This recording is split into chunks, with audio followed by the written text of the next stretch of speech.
Loving having your company and loving having the company of Occy here in the commentary booth at the Usher Cup World Club Challenge. Day 2 of the event windows brought us some great conditions. We've seen some fantastic surfing out there this morning, and we're going to see some more here as we set up for round 2, heat 3. Sheldon Sinkus, local boy here at Snapper Rocks, out there in the pink. Taylor Hutchinson of New Zealand is out there in the orange. Gabriel Ribeiro from Coolum, flashy natural footer, will be out there in the yellow, and Dane Henry of Kingscliff will be out there in the green. Looks so fun out there, I mean, it does, Ronnie. Oh, it just makes you want to go surfing with only 4 people out there. Snappers are looking really nice on not that good of a swell. That's just how good the sand is right now. And we got green up and riding, nice first turn. Yeah, getting the fins free too. Dane Henry doing well with this wave. It was a little disjointed to start with. It might go again here for him and give him a couple more sections to lay into.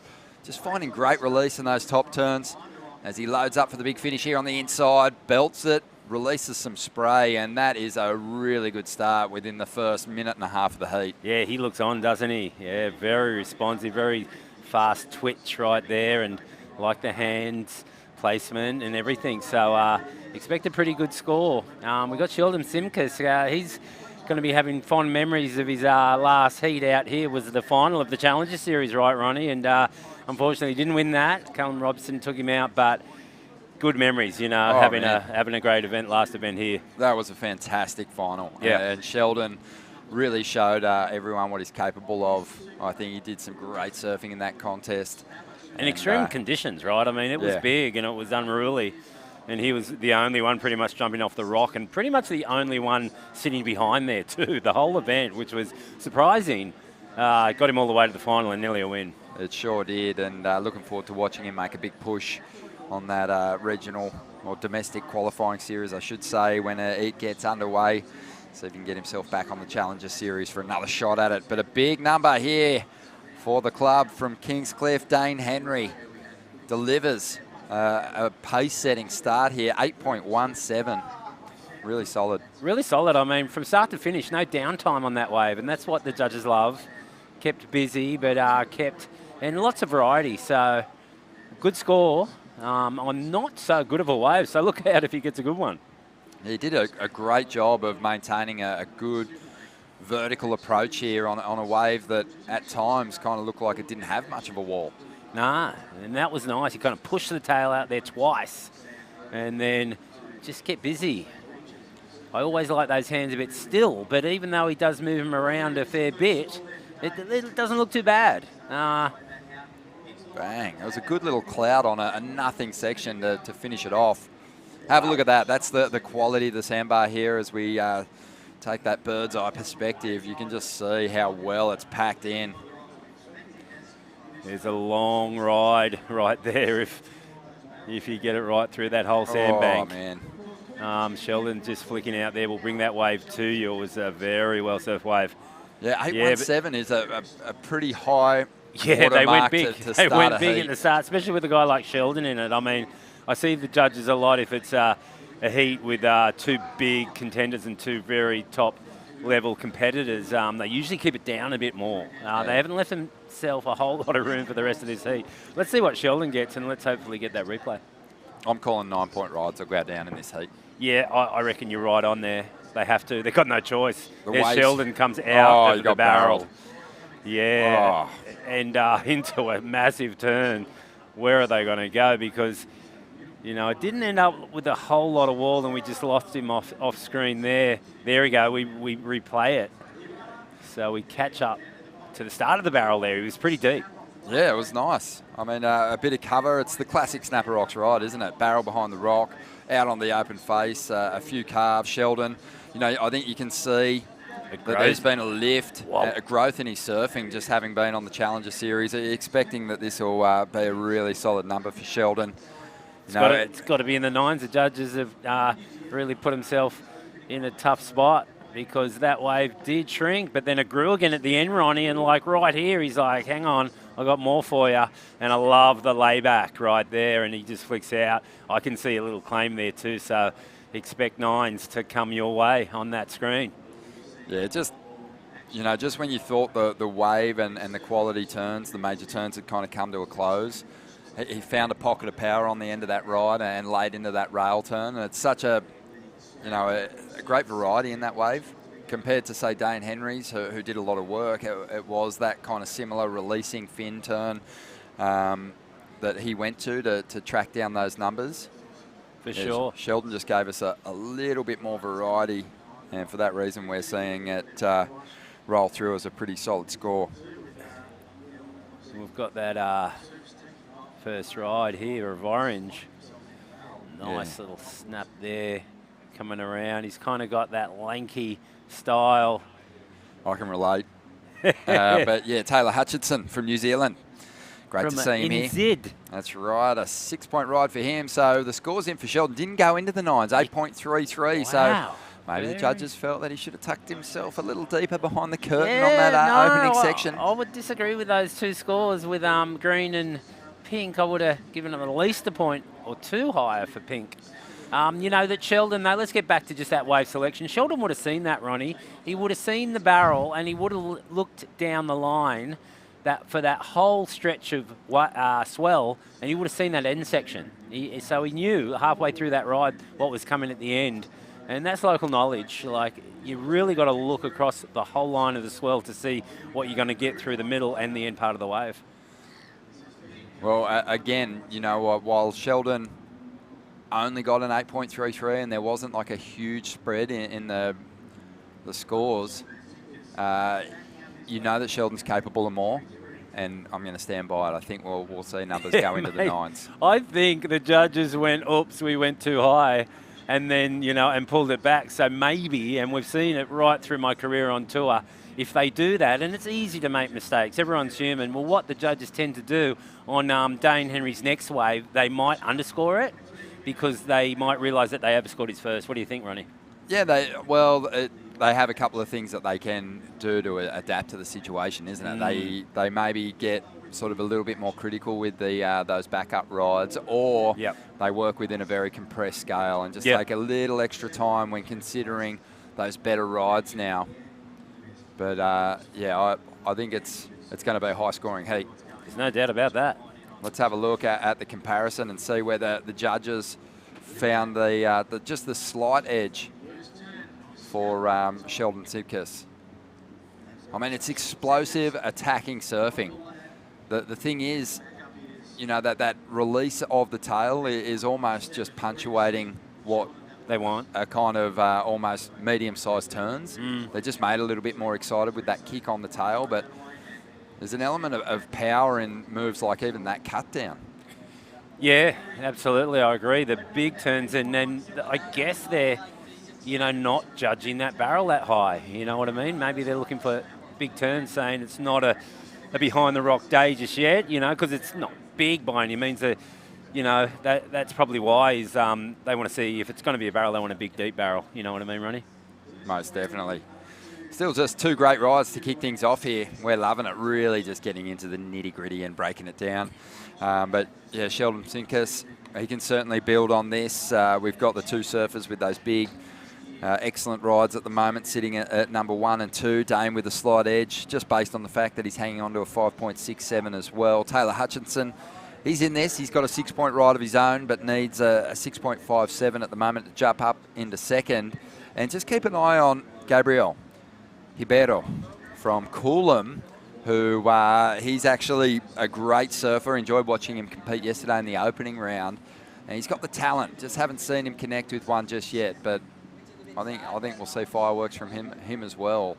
This is the thing I like about Snapper is once it starts sort of grinding down the line here, it's a wave that can suit a variety of kind of approaches. Yeah. A surfer with a good carving turn can get it just a little bit out of the pocket and really lay down a nice track. But, its variety has always been the key to success here at Snapper. Yeah, for sure. We saw some nice airs yesterday afternoon. We haven't seen any today.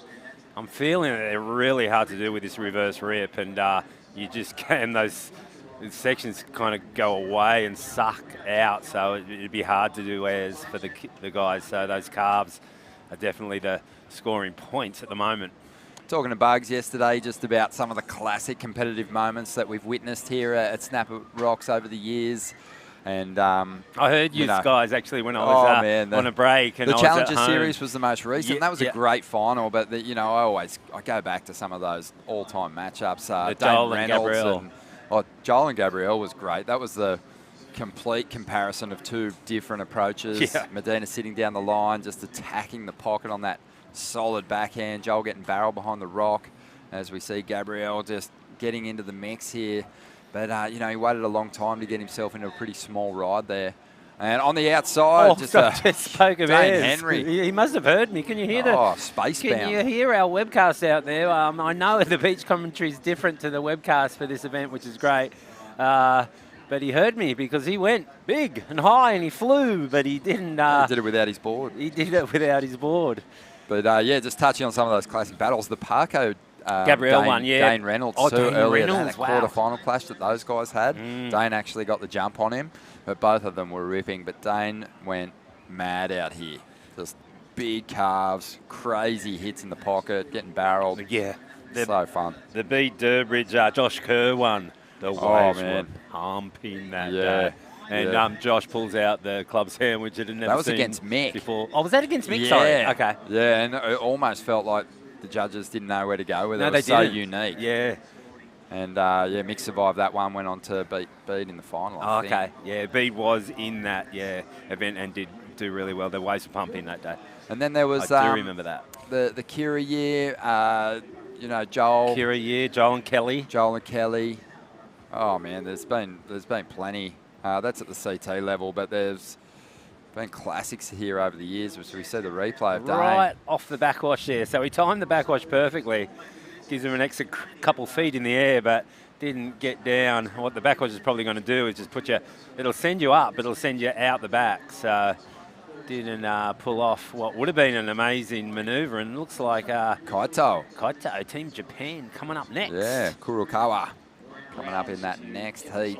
He'll be taking on Cooper Chapman for North Narrabeen, Koki Nakamura, and Willis Drummer. So that'll be a lot of fun to watch that one play out.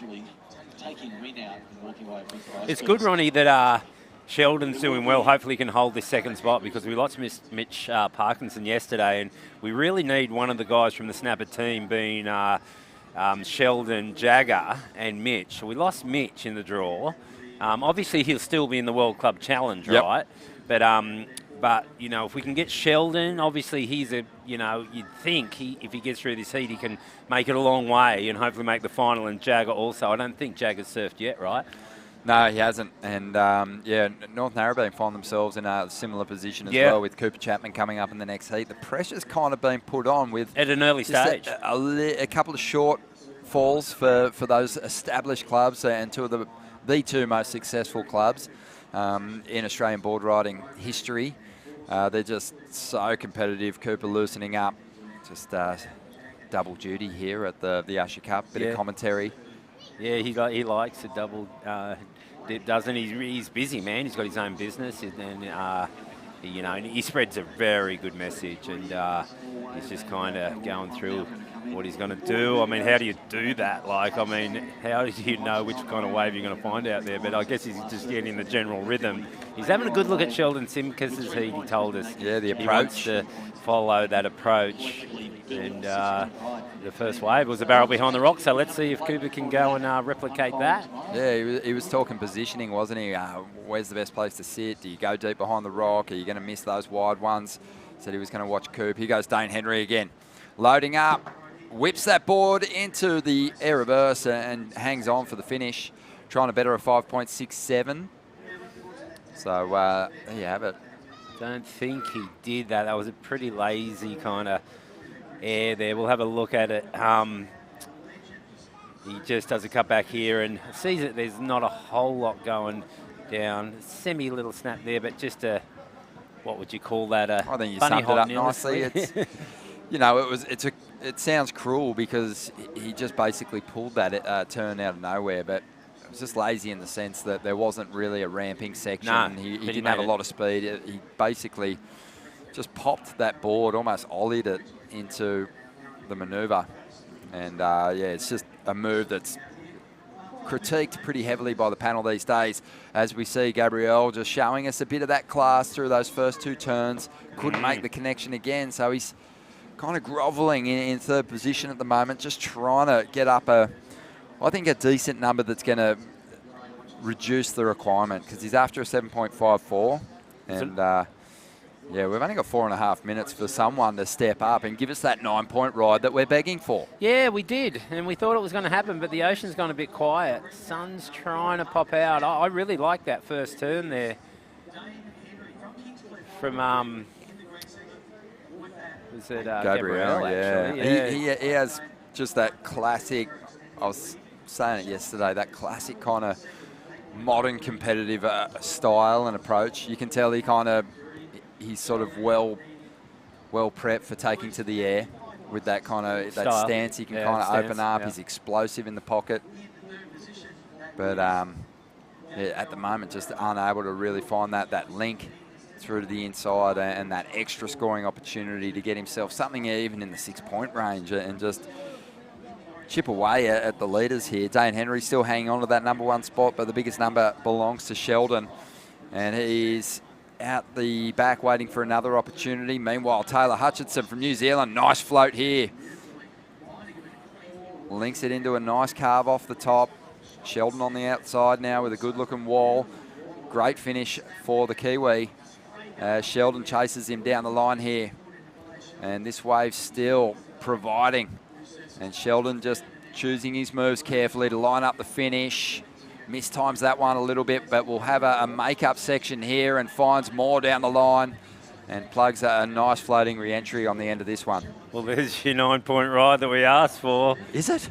Yeah, well, I don't know. I mean, I was watching what was happening on the outside? I did. I was listening to you commentate the first ride, and then I saw Sheldon. As soon as I took off on it, and I was like, whoa, there's the 9. Okay. He served it pretty good. I mean, you know, well, let's see that first ride. We'll get that replay, hopefully both. I mean, we've got enough cameras to hopefully get both of them. We saw it on the split screen, Sheldon out the back, but the judges won't have missed it. Oh, so that was nice. That was nice. He did well. Yeah, he did well on a wave. But yeah, they did get the takeoff. Well done to the cameraman. It started off a bit foamy, Ronnie, but he done a nice check turn into a beautiful snap through a lot of spray and then off the lip right there. So we got all that done on the outside, okay? So I'm already saying 7. So let's see what happens here. Ooh. How many more points can he add? Maybe a half a point there and another half there. But, ooh, yeah, maybe not the 9. But I think the judges are prepared to go there. Just there it is, 8-9-3. Oh, okay, come on, it's like they're crueling us. I mean, Sheldon will be happy. That's got himself. He's got himself a very healthy heat score total now, 17.26, well out in front. Dane Henry after a solid score. He needs that 9.09. Maybe that's the motivation that's going to get him over the line. Only a minute and a half remaining here. But, man, that was tight. Yeah, that was tight. But as I was commentating the wave at the end, I thought, yeah, nah, not enough body. Didn't finish it off, you know, big and strong like a 9-point ride should be ridden. So, yeah, I commend the judges there. I think good judging. We do have that situation, though, where we've got that scale compressed in that 8-point range. And they've been really, really picky now. Fair enough. But Taylor Hutchinson has kept himself in the heat with that last wave, 6.53. That's his best. What's he need? He needs a 7.45. Okay. A bit more work for Gabriel. And Gabriel, you know, you look at his heat, and he hasn't really had that wave that's sort of put him in a great position to strike at a top 2 finish, but he can get it done. Needs an 8.94 though. Here he goes. This is Taylor. Oh, it's Taylor. Nah, that wave was too small. Oh, I hope he didn't waste priority on that wave. But here we go. Here's a wave that, oh, actually, hang on. It's Dane Henry. He's in second. Let's see. Oh, needs a 9. Needs a 9 to get to first. Oh, hello. Nice little combo, but this wave's going to split in half and take him nowhere by the looks of things. Yeah, you picked it, Ronnie. Saw that coming. That first turn was solid, though. Yeah, it was big. He's had some good moments. I mean, he really just, you know, there's waves and we often go to to describe a ride as manufactured when a surfer's doing all the work and the waves not really giving him too much. And Dane kind of established that big number early on in this heat. He did. Just by forcing his will upon the wave. And Sheldon's found more quality waves and not over-surfed them, just done what he's needed to do to get himself the victory here. Yeah, absolutely. It was great heat by both men, but Dane Henry started off, you know, he established the inside, got that 817 and backed it up, so well done. Yeah. And no 9-point rides, but close, very close. Very close. Guaranteed we'll see some as we move into the afternoon's action. Stay with us. You're watching the Usher Cup World Club Challenge.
The Snapper Rock Surf Riders are absolutely thrilled to be hosting the Usher Cup once again. And Snapper's delivering in a big way. Clean conditions today. Day 2 of the event window as we move into the second round. Heat 4 getting underway now. Cooper Chapman out there in the pink from North Narrabeen. Representing Japan, we've got Koki Nakamura. And he's in the orange. Willis Druma for Torquay is in the yellow. And for Palm Beach, we've got Kaito Kurokawa. And this is going to be a lot of fun to watch. Cooper's been talking. He's been talking a big game, Ock. He has. He's been confident, and for good reason. The North Narrabeen Club so accomplished in board riders events here in Australia, and they do have a little bit of catching up to do on the points tally because they haven't got a surfer through a heat just yet. No, they haven't. So Cooper's put some pressure on himself. Let's see him if he can deliver. He's sitting back there behind the rock. I can see a couple of them way back there behind the rock, so they're obviously hunting that barrel down. Loving it. Well, during the commercial break, we saw some highlights from Tourism and Events Queensland, who are right behind this event, and a lot of the contests that unfold here on the Gold Coast. Thankful for their support. And, of course, the Gold Coast City Council. And have a look at this behind the rock. That was the one. That wave held open, and I think it was Cooper who got lost on the backwash at the takeoff there. It was. As we see now, Koki Nakamura getting a couple of good hits down the line. He just picked up the scraps here. Oh, that was interesting. We saw Cooper in that barrel deep. He was on the foam ball. What happened to him? He just he didn't come out. He must have got behind the foam ball because that was the only reason I think that he wouldn't have made that. The wave stayed open. Let's have a look. He drops. He actually nosedived on the takeoff. That's what hapned. He really wanted to stuff it in. Great camera work by that drone. The backwash lifted him, Ronnie, and the nose poked, as in Hawaiian they would say nose poked. That was a bad pigeon for me. But yeah, and then he pulled it out, but that's what got him too deep behind the foam ball, because otherwise he was coming out of that barrel. And that would have been a big score. Yeah, the drone operator, Greg, I know him well. He's very good at what he does. And captured that beautifully. Cooper wanted to knife that drop. He wanted to stuff his board into the face of the wave. Unfortunately, he stuffed it into one of those tricky backwashy ribs in the wall, and it threw him off, because that was maybe the best opportunity to lock into a solid gaping hole that we've seen in the event window so far, Rock.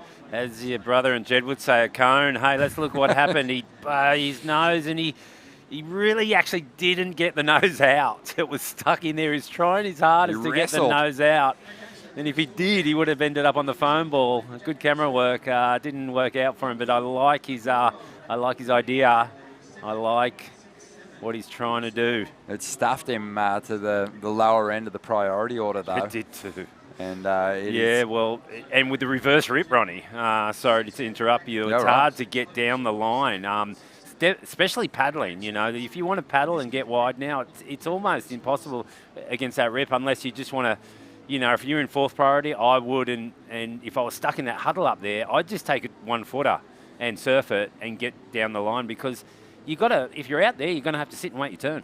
The adjustment now is going to be interesting. Earlier on, we saw Colby Iper go out there. He got a great score for just one big turn behind the rock, and he kind of hunted those deep ones the whole time, because you know, he knew there was a reward to be had out there, and it kind of saw him drop down the order with the numbers.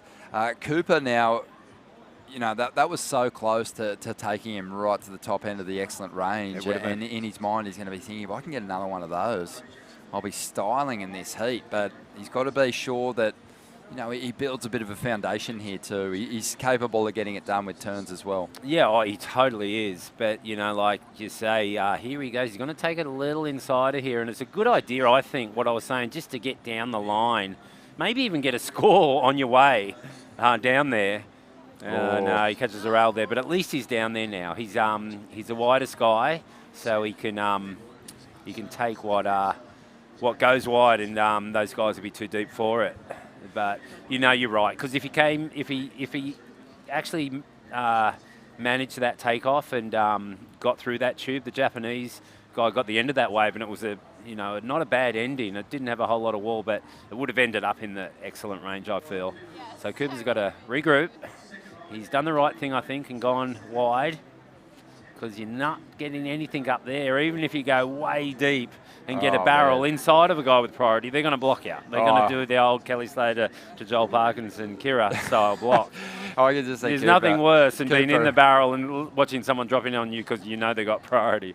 Cooper's out there at the moment conversing with the cameraman, and you just know he's going, if I just pulled that out, yeah, that was the one, how was it down the line? And stayed open. You want people to say, it shut down. It wasn't even bad. Probably a good thing that you fell off. But it's not the case with that wave. Not the case with that one. Oh, man.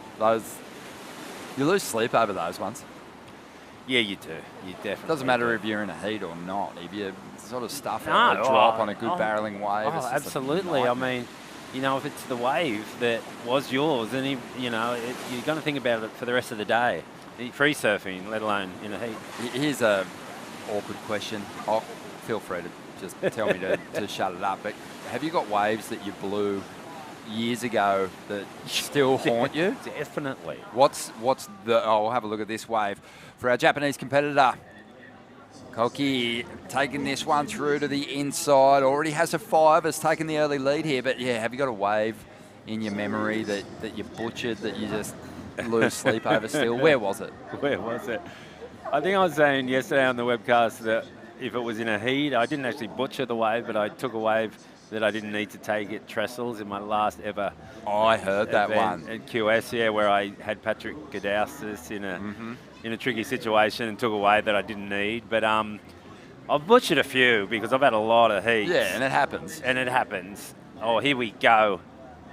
Oh, on the outside, we've got set waves approaching. We'll get back to the misadventures of Ock in a moment. But right now we're seeing Willis Druma absolutely on the attack, smashing his way through the lip of this one and chasing him down the line. Cooper Chapman on the outside. He loaded up for the ramp. Opted out. I think he's got eyes on priority, but Willis did well there. He did surf that wave well. Sheldon, hello. And he should have went for the air. Like, Cooper had all that speed, and I'll ask Sheldon this when he sits down, he's got the mic. He had that section, and like, why not just go for it? If he didn't make it, it doesn't matter. But if he did, it's a bonus. Sheldon, what do you think about that? And welcome to the webcast.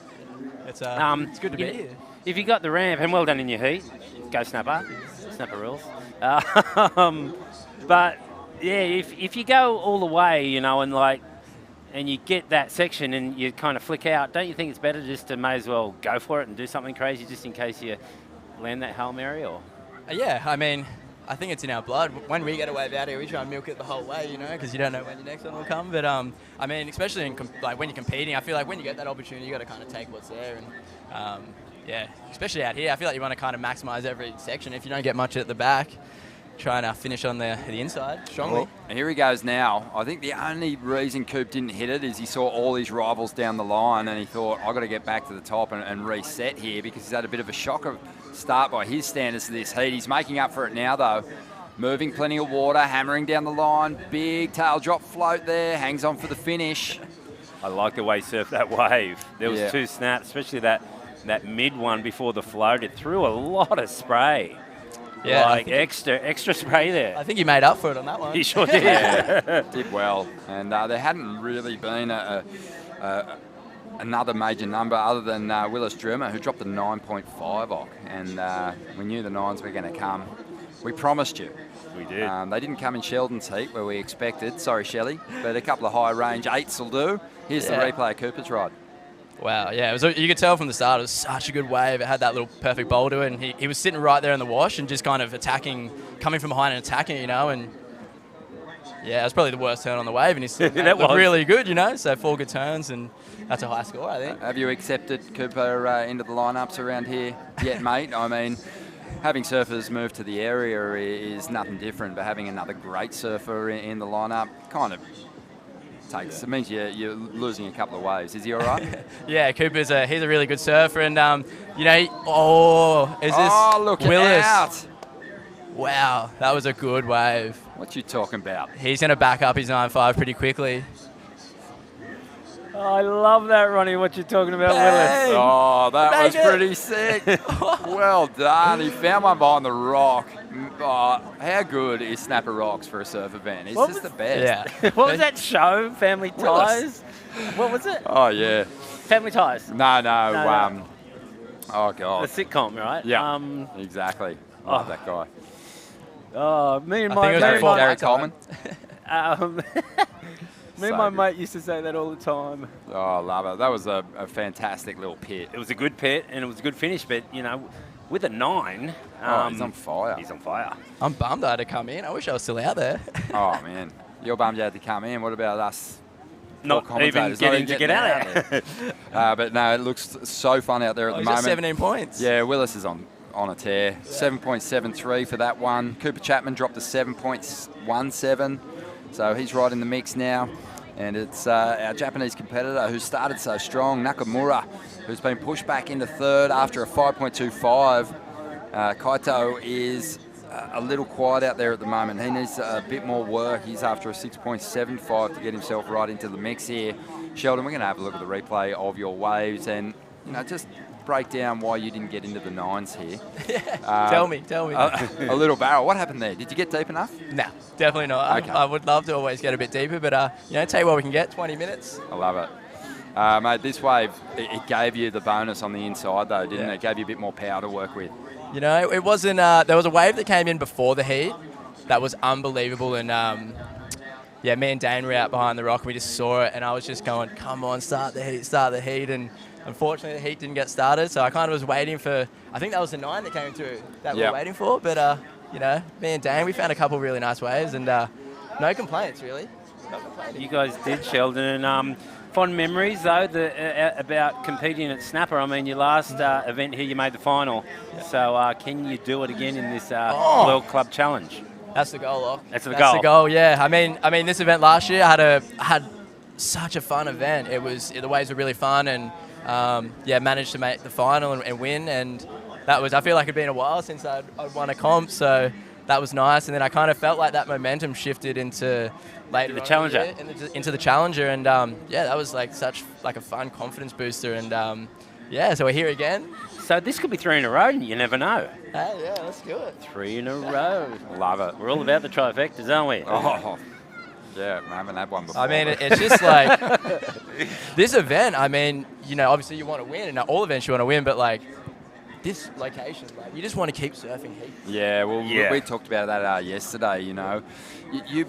You bow out in the opening rounds here. You're going to get your opportunity out there again in that World Club Challenge format. However, like the repetition of heats, losing out, it's not just about missing the points for your club. It's missing the opportunity with just 3 other surfers in the lineup here at Snapper, which is such a rare treat. Yeah, I was nervous this morning. Really? I was just like, I surf here a fair bit. We surf here a fair bit, and like, to don the Rashi with only 3 other guys out, I don't want to miss any of those opportunities. I want to be in every heat possible. I was like, I would have surfed yesterday, even though I'm happy I was in round 2. Round 1 looks fun too. It did. Oh, we'll have a look at Cooper now, just trying to get rid of that 3.07. Oh. Moves plenty of water. He's on the attack out here. He's been super fired up.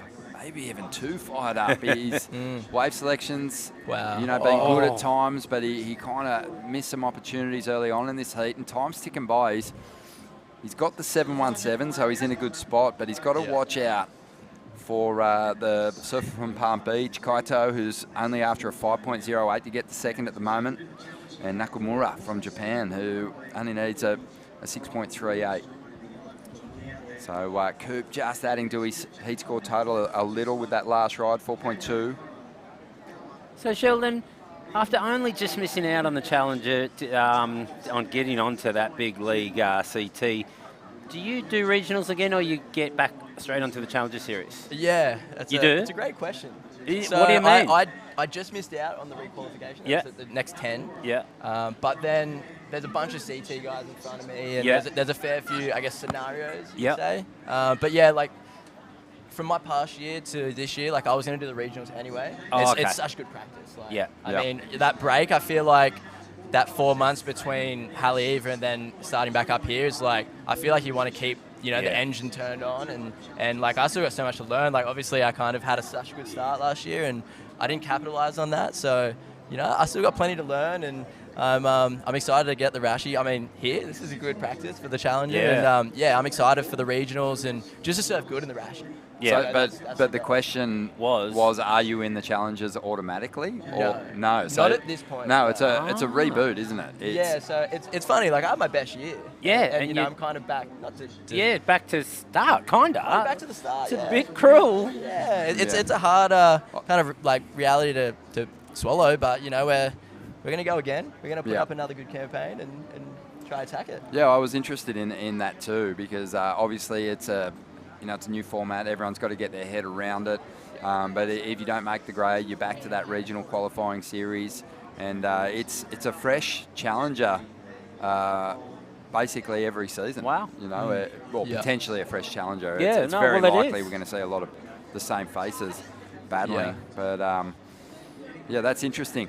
And, very interesting. Something I guess that you've got to prepare for, because those domestic QSs too, you're moving through the rounds. Obviously, it eventually gets to that head-to-head competition, but it can be grindy too, trying to win through heats in lackluster conditions sometimes. It's just good that I think that we're going to ultimately see the cream rise to the top once again.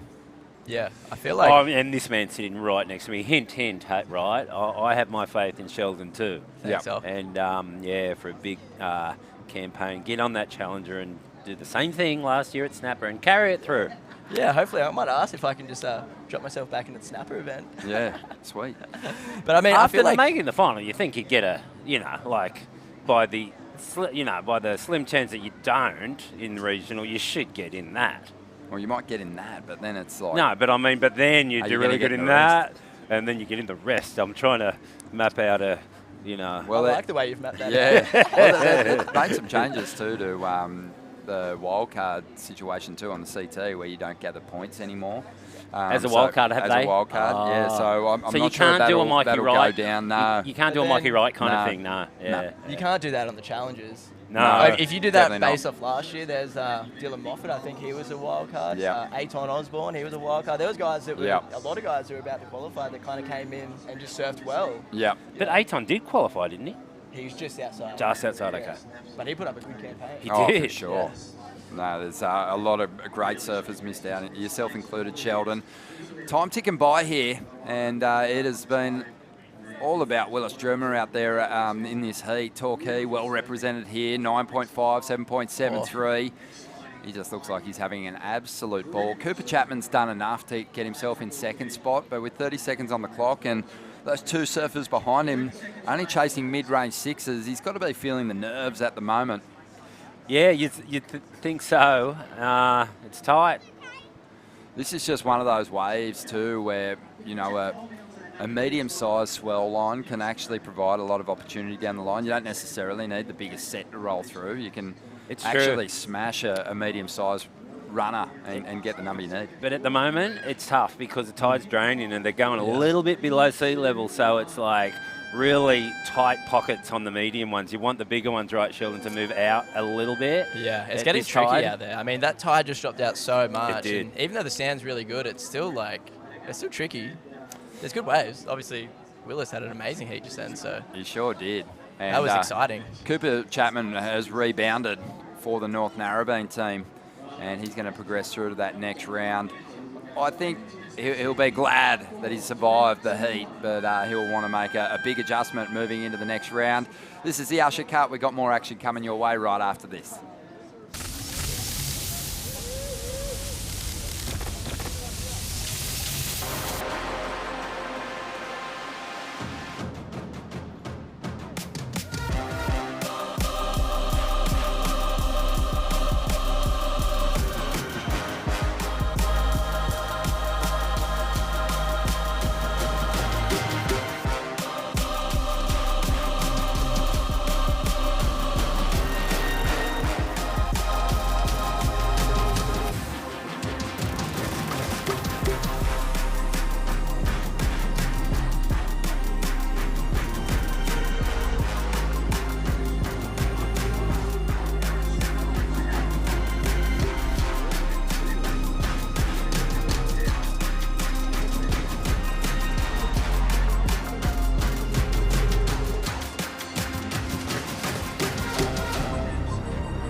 Well, our competitors are loving their time here at the Usher Cup World Club Challenge.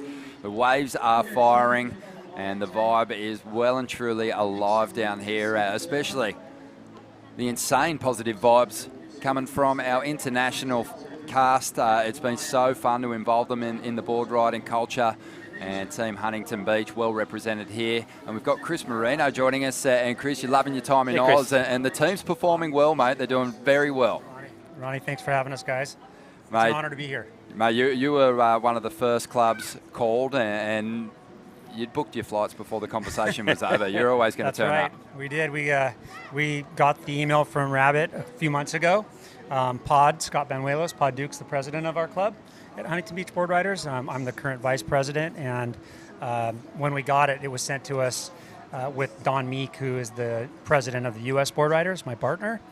And I mean, without finishing the email, I knew we're all going. I love it. I know So Pod. stoked. I know Pod. Oh, yeah. The Goofy, right? Yeah, I yeah. used to hang out. He used to was in a few contests at the same time I Yeah. was. If he's watching, hello. Oh, he's watching. Hello, Pod. How are you, man? Long time no see. He's watching. He's ripping. Yeah. He's still ripping? Oh yeah, for sure. He was the first MVP of the West Coast Board Riders, which was in the very first West Coast Board Riders event we ever had. Gerlach had just flown in, literally was running late for his heat, changing across PCH, putting his suit on. Love it. Pod was in the water, threw up a 9. Gerlach gets in the water. We were just behind the Seal Beach Board Riders, and Gerlach throws up a 10, puts us in the lead. And the Gerlach and Pod were both co-MVPs that day of the very first West Coast Board Riders That's contest. epic. So you guys were the first. Yeah, Huntington Beach Board Riders. Epic. We started that in very first club in the summer of 2016 with 16. Casey Wheat, my business partner. Okay. And Ziggy Williams, and then Brillo and Don jumped in pretty close after. And Bill Webb, Pod Dukes. We've all been building it for the last 8 years. Oh, it's really cool. Sorry, Ronnie. No, I was just going to say, let's just get everyone caught up on who's out in the lineup here before we continue this conversation. Morgan Siblick is out there. He's one of the star performers in the mix here at the Usher Cup this year. He's already dropped an 8.67. Diego Corderas from Palm Beach, he dropped big numbers on us yesterday. Powerful, goofy footer. He's off to a great start. Already has an 8.33 and up again, bashing this wave down the line.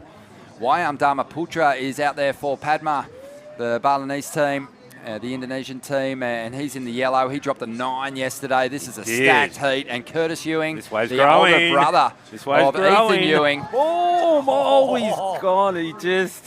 That section was thick, and he done the board slide on the lip, and a tough manoeuvre choice right there. Yeah, could have got up early for a layback or something, but super explosive. Tough choice of manoeuvre, but he went for it. He did go for it. So yeah, Curtis Ewing too, representing Point Lookout. Goofy footer, older brother of Ethan Ewing, has that same kind of classic style, but you get to enjoy it in the mirror here today at Snapper Rocks. We're enjoying having a chat to Chris Marino from the Huntington Beach Board Riders Club, and just I have a question. Yeah, go for it. Yeah, that's the one. So Chris, you guys, did you do that because of us, what we've done? 100%. The club? You just club surfing? Yeah. Oh, absolutely. You just We've saw been it watching you was guys for, well, I'm 50, so my whole life, right? Yeah, I just heard you guys had your 60th or coming up on your 60th anniversary. Yeah. That's insane. I heard Kira just had their 60th.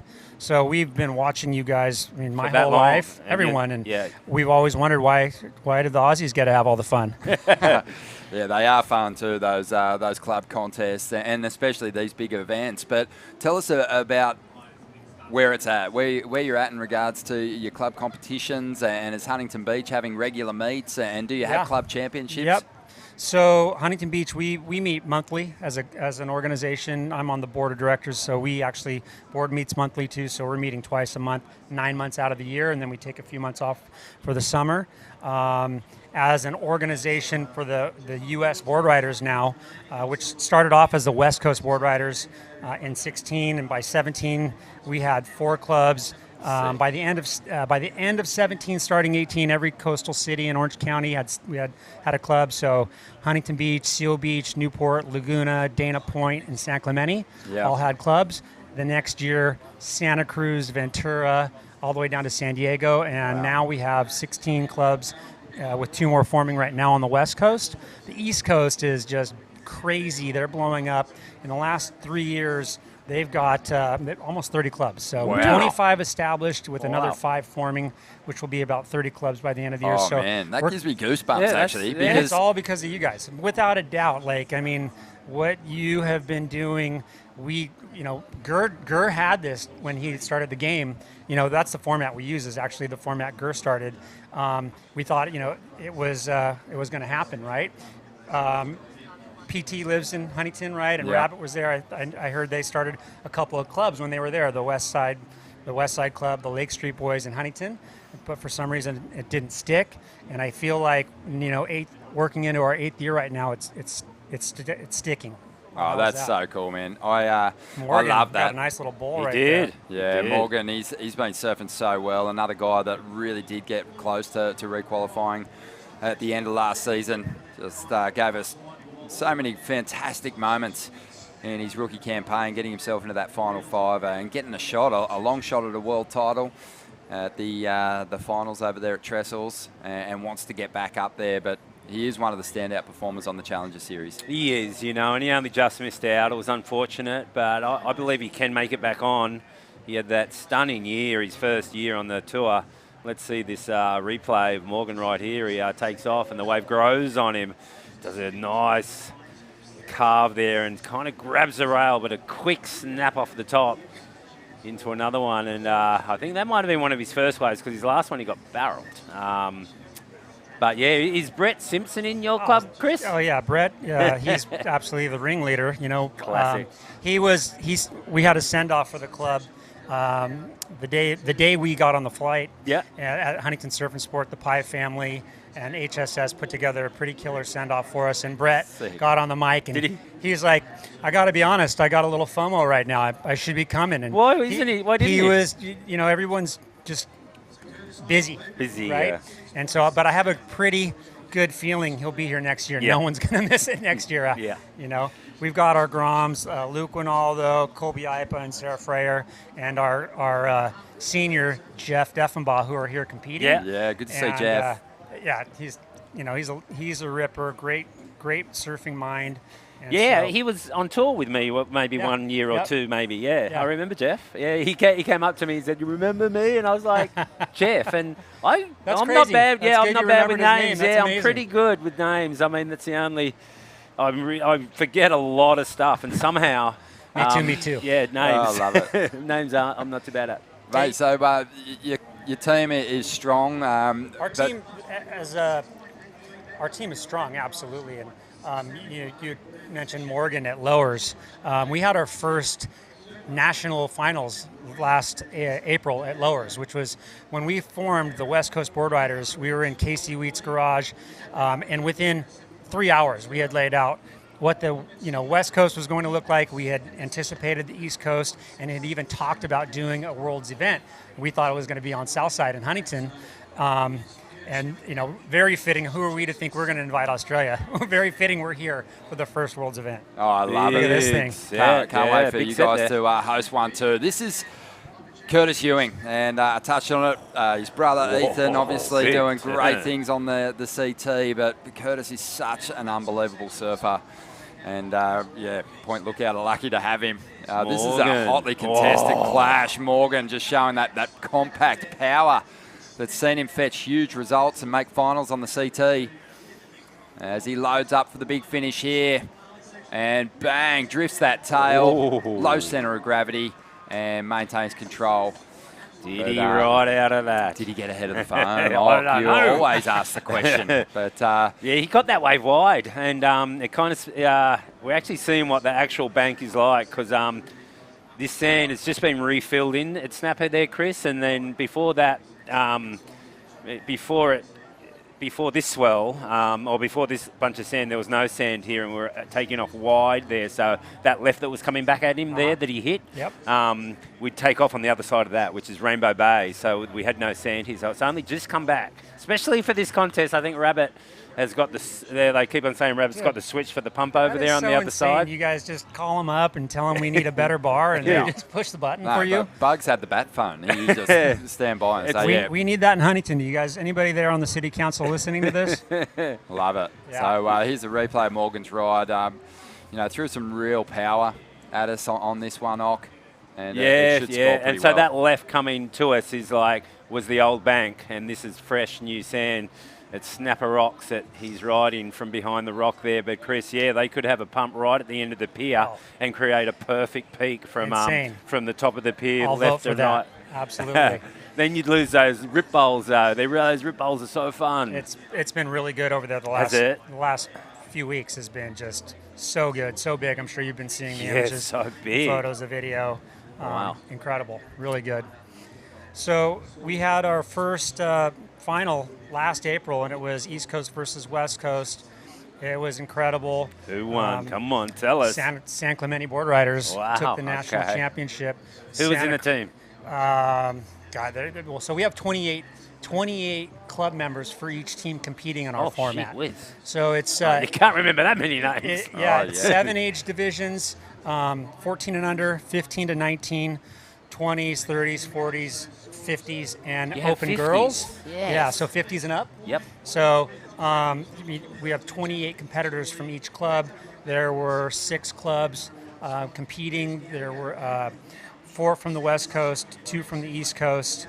And That's committed, because that'd be, we have that many in our clubs. I mean, we have hundreds, but to get 28 to actually show up would be tough. We will be reformatting that for international travel, and this is great. We were wondering how it would look. This is how it's going to look, right? You take your best four, no age division, and that's how obviously it's working. I think it works well too. With your juniors, you consider that you've got the prodigies in there who even at 13 can really Aim up. wrestle wins away from 16-year-olds these days. Oh, yeah, absolutely. You know, it's always great to see. And you might take one of your juniors and put them in your open division as well. So, yeah, there's a lot of different strategies. Vice versa. Oh, yeah. Can you do that? Put your open in the under 16s No, I was division? talking about over 50s down there. Oh, yeah, there you go. Surf down, not No, surf up. that's definitely the case. But, man, it is, I said it before, it's sort of, it psychs me. It gets me stoked that you guys are picking it up because, Same. you know, more so than just like the benefits performance-wise for young kids coming through. It's just such a great community for older surfers to be part of and tap into each month and have a date in the calendar that you can really look forward to being around people. You know, I think surfing, it is a community. Every lineup is a community, but the Board Riders Club just sort of seems to enhance it and means you're looking out for people and looking after people who might be doing it tough. Yeah, that's right, Ronnie. We look at it like, you know, competition is something we do, but it's not who we are. Who we are is, you know, really nurturing the kids, teaching them respect, teaching them the history of the surfing history of the community, and what's a whole side effect of the movement for us. You guys have it here already, and it was an unknown side effect. Really great. Is that you have you know, Archie coming down, Machado, Taylor Knox, Curran surfed last year a couple times, Sage Erickson, Dane Reynolds, Richard Schmidt. You know, What? It's insane. Yeah, and so you have all these legends coming down surfing for their clubs, and so And you you have don't your get to- kids. Your kids are getting firsthand. You know, don't get to see those surfing guys, right? tips, and then, you know, competition tips also from all these guys. So the kids are getting stoked. You know, a dad got out of a heat. One of the first heats Archie was at, he's like, I just had a heat with Archie. No you know, one of way. the dads who, you know, he's got two generations of rippers in that family. And we have like Bobby Lockhart. I don't know if you know Lockie. He's a HB board rider. He's lived in Laguna Beach for 20 years. His son is a Laguna Beach board rider. Lockie's an HB board rider for life. And they were competing against each other in one of the events, it's rad. That is so cool. Yeah, I absolutely love the idea of that. It's awesome. And yeah, I've got memories of being a Grom and surfing for my club and being against guys that used to be on tour. It's so fun. I was telling a story yesterday about a heat I had with Glenn Winton. No. With his webs on. And No way. I didn't get a wave. And Really? the He's team out was like paddling you with the webs? whistling me in. Come in, you've used up too much time. And Glenn Winton I cried. That's Yeah. crazy. There's just Then I went no out and other- bought a set of webs. It's the only way It of works. getting good. Is it happened with me? You know, you get with good surfers, and then you surf good. Like good surfers make good surfers. Yeah, it's the only way, and it's happening right now. And I take my hat off to you guys over there. So I know, Aki, you're a snapper, right? Yep. Snapper Club. Yep. What about you? I know you got to stay neutral, but Oh, yeah, no. I'm NASA at the moment, North Okay. Avalon Surf Riders Association, Sydney? and love Sydney? it. Senior men's, take part when I can. If I'm not traveling, I'm there for Right sure. on, They also lean into me to host presentations and whatnot, which is great fun because I, obviously want to talk when I've got some time off. But no, it's just a great meet of the community each month that they're running events. But as a kid, I grew up just south of here, so like Oki, came from a different club, and I was going to always say that, Chris. I did grow up in Sydney, and I was in Cronulla Board Riders, but I've been over here for 30 years. The most important thing is all my kids are in Snapper, and we really huge on the junior thing in Snapper. Like, we have a contest every month, and it's mainly all for juniors. The Opens only surf a couple, maybe in the Open Club Championship around Christmas time, or we might have another one if the waves are pumping. I mean, they're always pumping, but I mean extra good. how many interclub contests do you guys do a year? Yeah, well, we do 12. Yeah. Oh, really? One every month. Really? Yeah. Wow, that's insane. Yeah. So And how do you it's fund all that? for the I'm juniors? just curious. Well, it's the money that that they make in prize money. At other events like Australian Board Rider Battles Yeah. and Straddie Assault and And, you know, the Rainbow Bay Surf Club out here helps us a lot. That's our local up there, just behind you. Have you gone up there Yeah. and had Oh, a yeah. beer? Yeah. Yep, that's our local. Couple, they help. few. Yeah, they help a lot. And we do have Brits Meats as a sponsor, so we get sponsors. Yeah. And they fund it, and other than that, prize money funds it that they win. Yeah. Yeah, you Right get on. you get that community support from local businesses, but the inside tip is, you know, surf brands want to communicate to surfers at the grassroots level, and you know, introduce their companies to the next generation of customers. So, you know, they're the ones that we lean into, and they answer the call in a big way. And at presentations, you know, kids are getting fully kitted out. Shapers are often involved. Kids are winning boards for taking out their divisions, which is fantastic to see. But, you know, I don't think any surf company that counts would shy away from getting behind a board riders club, and it often leads to, you know, great support, financial support, and sets you on a good path for having regular contests and being able to fund trips to take on other clubs. It's true. I mean, Billabong have, I forgot about my major sponsor, my long-time sponsor. Yeah, they've helped out Snapper a whole lot. Dude, how many years has that been? 30 years? Yeah, no, well, I don't want to say how old I am, but I started when I was 40. You're 42, right? Yeah, I was with them since 16 years old, and it's been well over 35 That is years. insane, Yeah, dude. they've been sensational. They're lucky to have you, dude. You've Thank you, Chris. you built that brand, and you're lucky to have them too. Yeah, I am. It's It's worked both amazing. ways. You guys have. It's a relationship, right? You've had your ups and downs, We and have, yeah. I went off tour they for a stick with while. you, you stick with them? They've gone up and down, and we're stuck together. You know, Gordon Merchant, the founder. You know, we came in to where you live, and you know, in Billabong. You know, Bob Hurley took it in the first. You remember all this? Hurley was our sponsor 2 years ago. Well, Hurley before Hurley, Bob Hurley was the Billabong of course. I worked there. You worked there, yeah, right. Right in Costa Mesa on you did Placentia in in the Costa stock room. Mesa, and With you Pod. know, with Pod, yes, Sure, it's Pod, true. Tony Kiala. Oh, we better get back to the heat. Sorry. Oh, it's come to a close. It's just been so fun, just chewing your ear. It's Yeah, been it has great been to talk great, with you guys, Chris. Ronnie. Good It's an to honor to see meet you, you, man. Aki. It's great to see you. So good to see you many years, again. bro. Yeah, and, man. Hey, congratulations thank you on guys getting very your much for your leadership and your support, and for the invite here. We're honored to be here.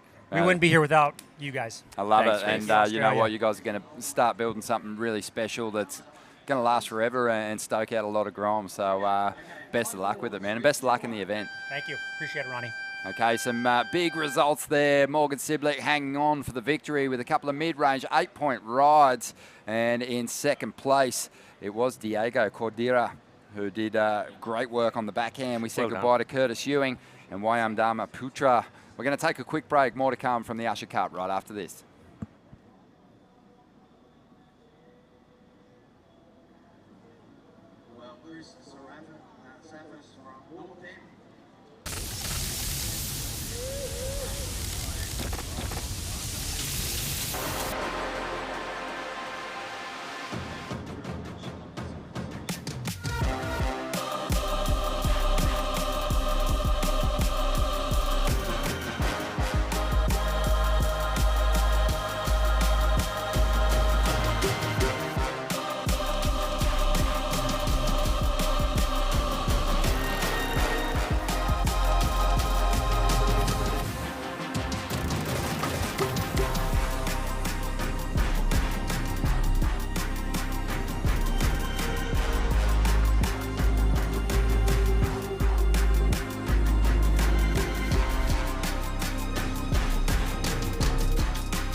Welcome back to the show. Our seated surfers have entered the lineup and they're starting to drop some big scores. Morgan Siblick just set Snapper Rocks on fire in that last heat. So solid. Couple of mid-range 8-point rides to get himself a victory for the Merriweather Club. And also progressing through was Diego Cordera. And you know what? Just great surfing all round in that last clash. Oh. Ronnie Blakey with Wayne Rabbit Bartholomew. We lost Curtis Ewing out of the mix here in this individual component. But, oh, man, I love watching that guy surf. He's an amazing surfer. Like, I mean, and he knows how to win, too. I mean, that was a gnarly heat. Diego got that first wave. I think he got an 8.33. He got a huge score on that very first wave he got. But Curtis lit it up as well throughout that whole heat. He just probably needed that one wave to connect all the way. But Morgan, you know, in the skitsy sections, he looks so solid, you know. Our Australian Challenger Series competitors who put in a great showing last season have been so strong today. Yeah. And we're going to see another one now. Chris Zaffis. This guy is another fantastic surfer doing really well in those major events. And he's representing North End here, also spends quite a bit of time down the north coast as well of New South Wales. Russ Maloney, he's out there in the lineup representing North Shelley, and he, in Australia, you know, he's regarded as one of the very best, most consistent board riders, events competitors, an Indigenous Australian champion as well. Just such a great surfer and has been for a long time. Yeah, well, Russ is like North Shelley's Jay Phillips, you know, he's a real club man, you know, and he was integral in them winning the ABB last year. Yeah, Braxton Holstrom is going to be out there in the yellow representing Kawana. We saw him in the opening round put together a strong performance, and North Shore's Luke Brumby in the green out there. This is a tough heat. Like Braxton yesterday was one of the absolute standouts, and these are young kids, you don't see him for a couple of years and you go, wow, he's turned into a super surfer. Well, here goes Zaffis again, just reeling down the line. A lot of speed. Grabs that board. It looks so clean in the air, but just lost it on that impacting whitewater. He was going fast.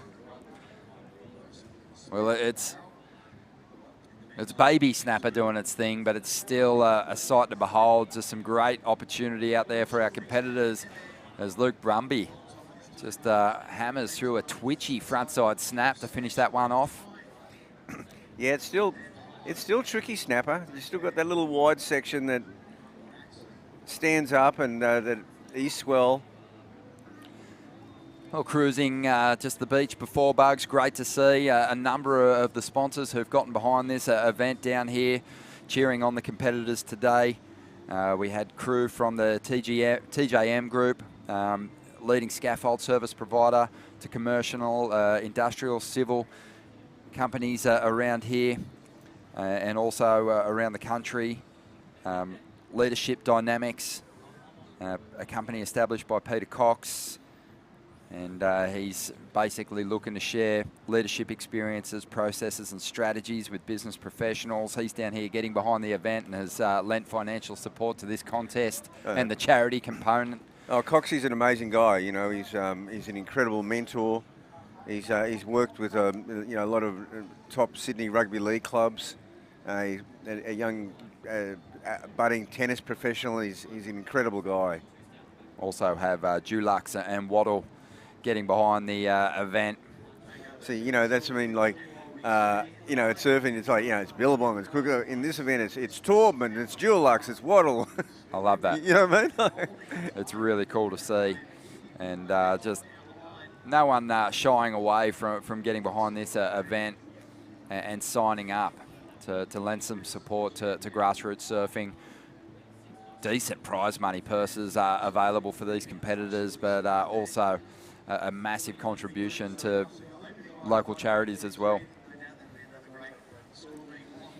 So fun just having Chris Marino in here from the Huntington Beach Board Riders Club moments ago, and just getting an update on where they're at with their club culture as we see Russ Maloney on the replay here. Yeah, Russ is he's such a solid surfer, and he's picked a nice little wave here. He was looking, I think, to see a bit of a grower down the point, but he's got himself one there. That'll go into his score for sure. Russ is in the lead now. He's got those two waves, a 5.33 and the 6.93. Yeah, doing well. Chris Zaffis kicked off with a decent score too. 6-point ride for him. Doesn't need much to jump up into the lead. And it's Luke Brumby who is after a small score at the moment, but he'll need a bit more once Zaffis drops in his second score. Yeah, and Braxton, a standout yesterday, and see if he can reproduce that form or go one better. He's got to lift his game now. He's against some of the seeded surfers. Yeah, fantastic. To see it all coming together, Bugs, it must be huge. I know you put a lot of work into the Usher Cup this year and, you know, wanting to see it continue to grow as Braxton just hammers the end section there. Great vision from the drone, but, mate, I can feel the pride. It's beaming off you. Well, when I got in touch with Chris and the guys from Huntington Beach, it was the original contact was Brandon Gourmet. Yep. And I was like, I said to Theo, I said, you know what, I'm going to have a throw at the stumps here. I said, why not? Let's just see, would they be interested? So that's as simple as it was. We had no idea whether there'd be any interest. And they all just went, wow, So I probably underestimated the appeal of coming to Snapper and competing in a World Club Challenge. Oh, definitely. Here we go, Chris Zaffis. Good looking section. Nice little cut down to get started. Opts not to pull into a crumbly section. Instead, goes to the rail again and again.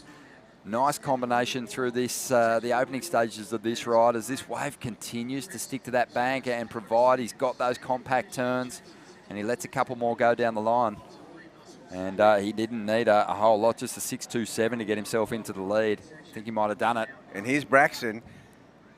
Take us through it. Super impressed with this young guy yesterday, and he's got a nice section here. Always caught behind. Oh, yeah. Yeah, hasn't quite been able to put this one together yet, Ronnie.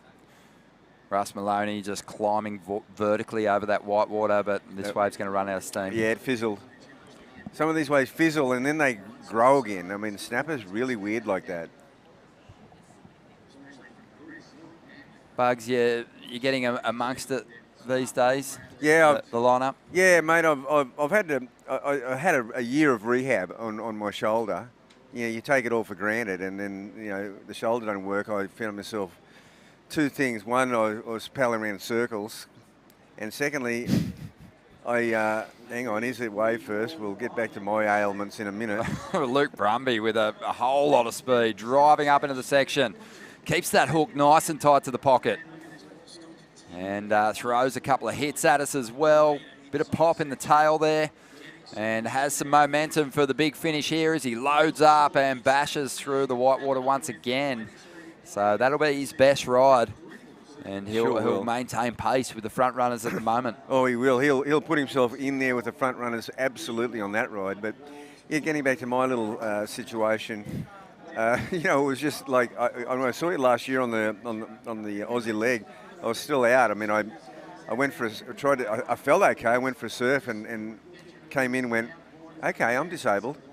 And then I rehabbed it in the gym for a year to get some motion back in my shoulder. You take it all for granted. This replay here of Luke Brumby, wow, he's on fire on this wave. Yeah, he really did well through this dead section too to keep that board moving and in transition to still collect some points. Jeez, that's a good ride. Yeah, 6.67. Yep. And now he's well within reach of the top two. He only needs a 5.6. As we see on the outside, Russell Maloney up. And he's looking to dispose of a 5.33 to guard that second place. Yeah, it's a bit of a flurry of waves at the moment. We can't even get our stories out about how injured and hurt we've been over the last couple of years. But it started for you. I know when it started because we're in hospital at the same time. Yeah, I know. Yeah, that was the end of 2021. You got bitten by a brown snake. Oh, no, there's been a few more since then. You've had a couple of visits since then. Yeah. That was the start. That was the start, yeah, but I came through that one all right. You were in hospital at the same time. But, that was all right. That added to my list of animals that have attacked me. Yeah. Of course, the one I was most scared of and the one that was most dangerous was that mosquito. Oh, yeah, they'll get you. Especially, when they land on your ear in the middle of the night and you give yourself an almighty slap. Yeah. But 8 minutes to go here. Look at the swell pulsing as Russ Maloney on the outside gets into another one. Whips through the carve to get things started, up into the pocket. Nice combo, steep section here, standing up. Just has to work his way back in front to find this pocket. Oh, yeah. And hanging on now, he'd be feeling the burn. Nice recovery. Has the stamina to finish this one off. Yeah, I'd say he was feeling the burn there, and that is an element of surfing up here on our point breaks. You know, you do 7, 8, 9, 12 manoeuvres, and you are burning. Yeah, it's you know, something us foreigners to the area really suffer from is you kind of become accustomed to 1, 2, possibly a 3-turn wave. You get up here to snapper and, oh man, it really does test the petrol tank, and it's hard to find it. Hard to keep the hits coming down the line, but Russ did so well on that one. Yeah, well, you know, and of course when it's bigger, you know, you get to where Russ finished in, and that's just the start of the next 400-metre section. Exactly. And then you really know, you really feel the burn then. Well, just under 7 minutes to go here, and the big number coming through for Chris Zaffis, an 8-point ride, but Russell Maloney's gone a little better, 8.17 to get himself up into the lead. Luke Brumby now, he's after a pretty decent score. He needs a 7.34, and Braxton Holstrom, he's got a little more work to do. He's after a 9, so the requirement growing for those surfers who progress through the opening round to meet these fancied rivals. And we knew it was going to be tough. So much experience out there in the lineup for the surfer from North Shelley and the man from North End, Chris Zaffis, working as an electrician as well to fund his campaigns, but still got some go. He'd be definitely weighing up another crack at the Challenger Series this season, and why wouldn't he be? He got some great results. Yeah, he did. Yeah, I've always been very impressed with Chris from the very first time I saw him. Oh, you know, he was just a lightning fast surfer, and now he's added some big moves to his repertoire in the last few years, I feel. Yeah, that was huge. I feel like too, much like Sheldon, who we saw earlier on, dropping a couple of big 8-point rides. His surfing just got stronger in the company he was keeping on the Challenger Series last year. Yeah. You know, you're just forced to lift your level if you want to get those big scores and those big results at that level. And you get back here to the board riders events, and you hold that serious edge performance-wise over the surfers maybe getting their first opportunity to compete for their club. And you're already in the comfort zone. Exactly. And, you know, I mean, that's what I felt with Morgan. You know, I just went, well, he's still surfing well within himself, and look what he's doing. So Chris Zaffis, like Morgan in the previous heat, has gone excellent a couple of times now, an 8.43, and he's reclaimed the lead. Russell Maloney's after an 8.27 now, and it's kind of that trend continued. The job's just getting harder and harder for Luke Brumby and Braxton Holstrom out there at the moment. Luke needs an 8.43, and Braxton needs to reset, and in the next 4.5 minutes, chase down a 2-wave total of 15.11.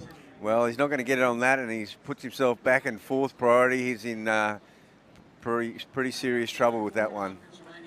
Here goes Luke.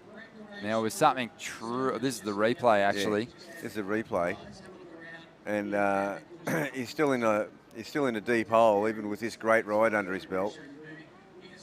So, you know, this is one of those length of rides that you get a lot of manoeuvres, but it's like you compare that to Chris Zaffis, 3 big manoeuvres, and that's the criteria.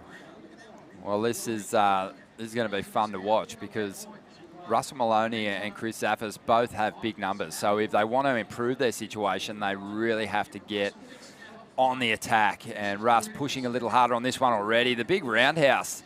Ooh, love it. I wow. mean, it was the end of the ride, but just a big shift up. Not something that you see all that often here when it's kind of low tide reeling down the bank at Snapper Rocks. No, you don't. I mean, I've seen Joel Parker do one of them and then bring it round and then turn it into another section down there. I mean, he's such a master out here. But yeah, you know, you go that far back into a roundhouse, you usually cut off from the rest of the wave.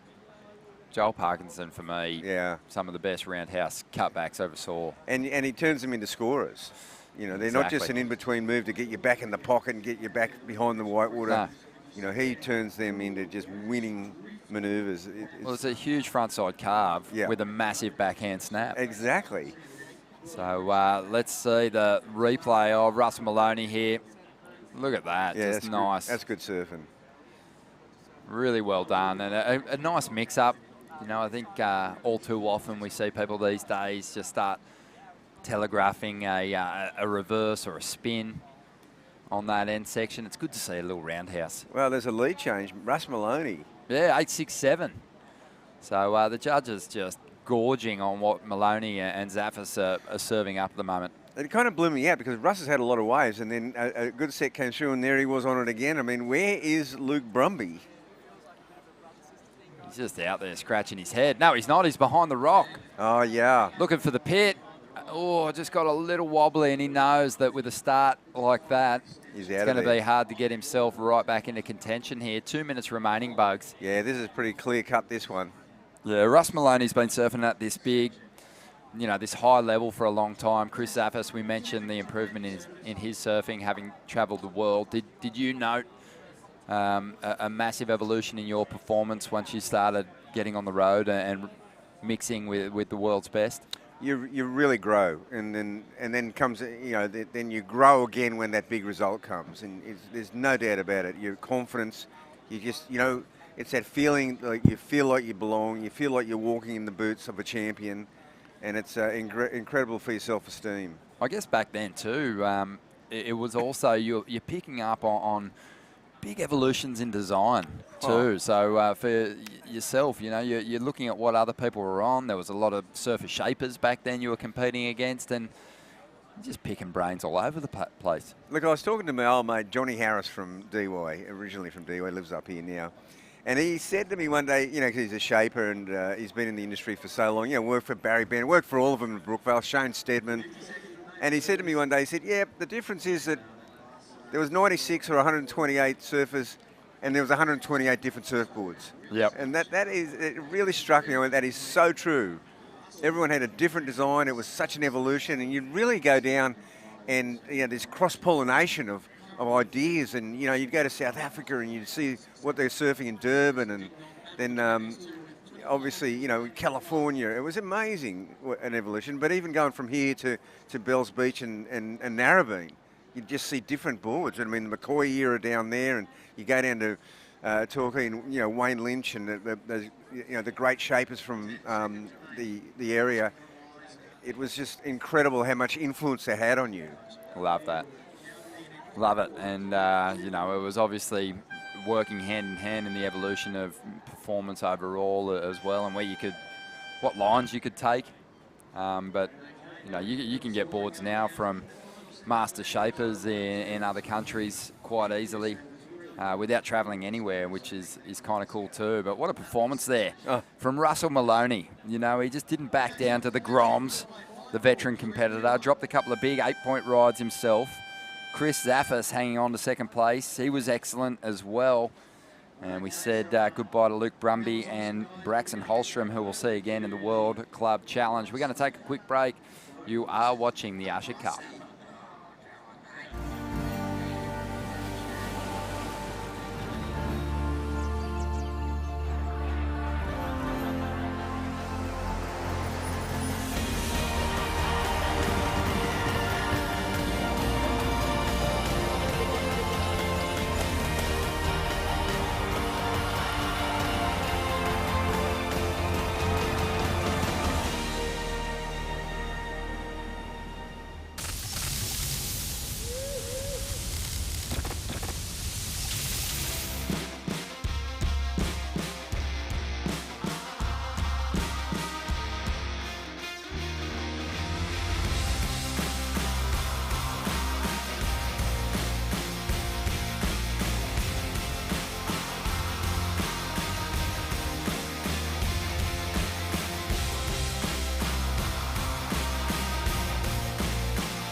Loving our time here at the Usher Cup. It's an international field.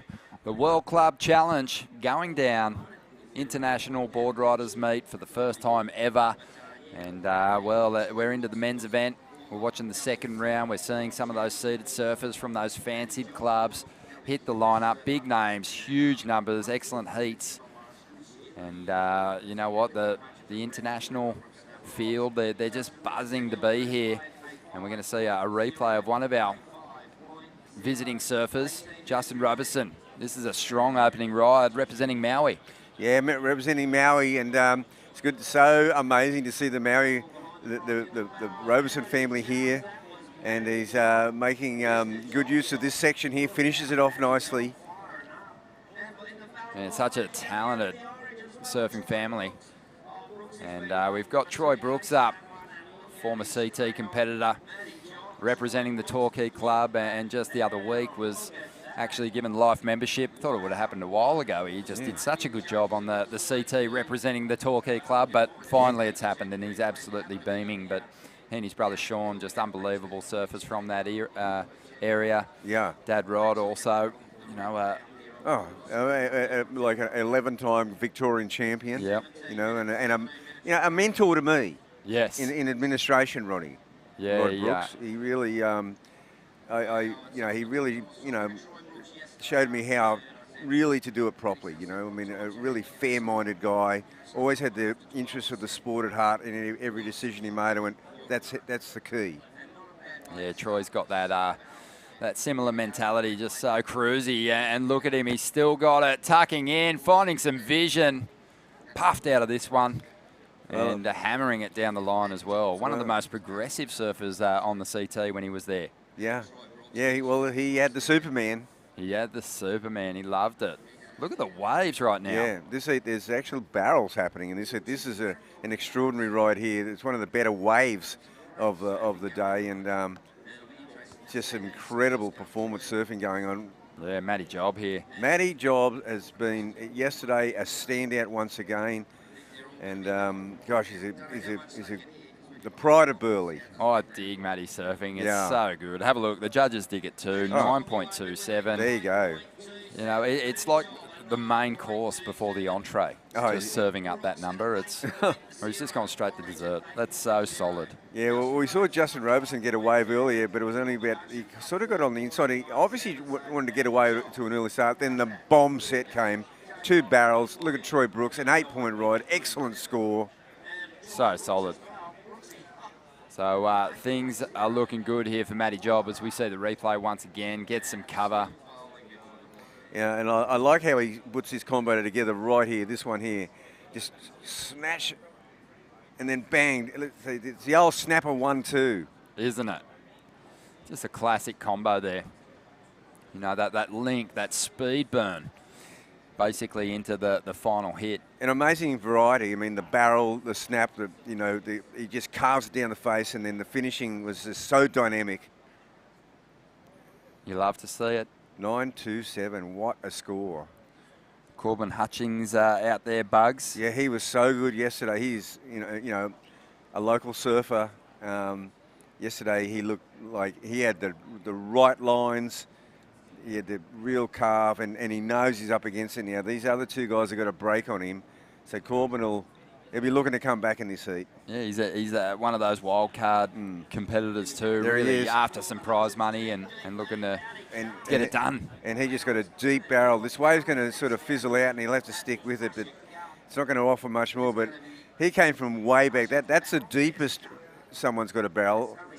So there's been a barrel fest in this heat. Yeah, Corbin was way behind the rock on that one.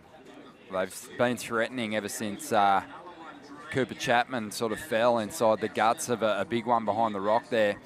As we see Justin up once again. So he had a 5 on his first ride. He'll push a little harder here, knowing that he's got to keep pace with the front runners. Troy Brooks and Matty Job, couple of decent hits, drifts that tail, maintains control, and he's going to get more down the line here. If he can get back out in front of it, he can find a big finish. And there is a solid hit. Yeah, he'd be happy with that because he recovered really well from that. It had a bit of wonk in it too, that wave. It wasn't the easiest wave to ride. So well constructed. But have a look at this. Yeah, see, they only caught the end of that because he was so deep behind the rock on that one. It was just too bad. Sometimes those super, super deep ones do fizzle out. They're just a barrel. You get spat out, and that's the end of it. I think it was, if memory serves me correctly, years ago, Jeremy Flores was so deep, like halfway to Froggies, and Yeah. he got barreled behind the rock, and the judges couldn't even see him. That's It right. was only because someone had some footage of it from out there on the point that they were Yep. basically able to, Do it justice. yeah, do it justice, see what he'd gotten done. Yeah. But Justin's moved up into the lead, so he sensed that he needed to lift on that ride, and he did it nicely, 6.6. It's a little bit of a superficial lead at the moment because there's such strong numbers in the account for Matty Job and Troy Brooks. That's the first runaround that I've seen. Yeah. With that reverse rip, there has not been a runaround. This is a real feature of Snapper. Now we'll see him go up on the rocks to the jump off. So no, he's going to go straight through the keyhole, not even mucking around with that. Yeah, I avoid it if I can, the jump rock. They're so sharp, Not those because I'm rocks. scared of jumping off the rocks, just walking across the rocks is a nightmare. That's the one.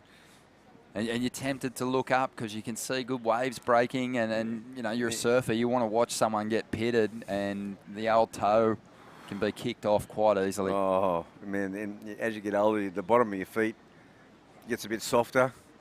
See, Corbin's decided he's going to just stay busy. This is a weird wave. Yeah, it's kind of a garbage wave that Yeah. he's actually, you know, kind of turned into a semi-decent score. Yeah. Kind of plugged two pretty decent turns in a short amount of space onto that ride. And we'll likely get rid of the 4.17, I'd say. But just under 11 minutes to go. Yeah, it's interesting, this one. Matty Job's got some experience. Troy Brooks, certainly the most experienced surfer out there. But, you know, he had the nickname Tricky when he was on the CT, Troy Brooks, because not only was he pretty progressive and always willing to go to the air, he was also a very crafty competitor. And he was one of those guys, he did the Stu Kennedy. He got some opportunities with surfers injured. He got the call up and actually ended up qualifying for the CT that way. Yeah, that was amazing, wasn't it? That was so cool. I'm feeling a shift here in the swell direction too, Ronnie. It just seems like I expected a bit more south to come into it, or like southeast at least, as we see. Wow. He already had some cover on this ride. Climbs the roof, nice little float, draws up into it again. Strong turn. This wave's standing up nicely down the line, and Brooko able to go from one turn into the next, but we kind of missed it for a moment there. He actually did find a bit of cover there. Kick stalling under the lip, as we see now. Justin just having a quick look at that one. Yeah, well, Justin's no stranger to the barrel, and I think he's going to have to maybe look for a bit of a barrel section.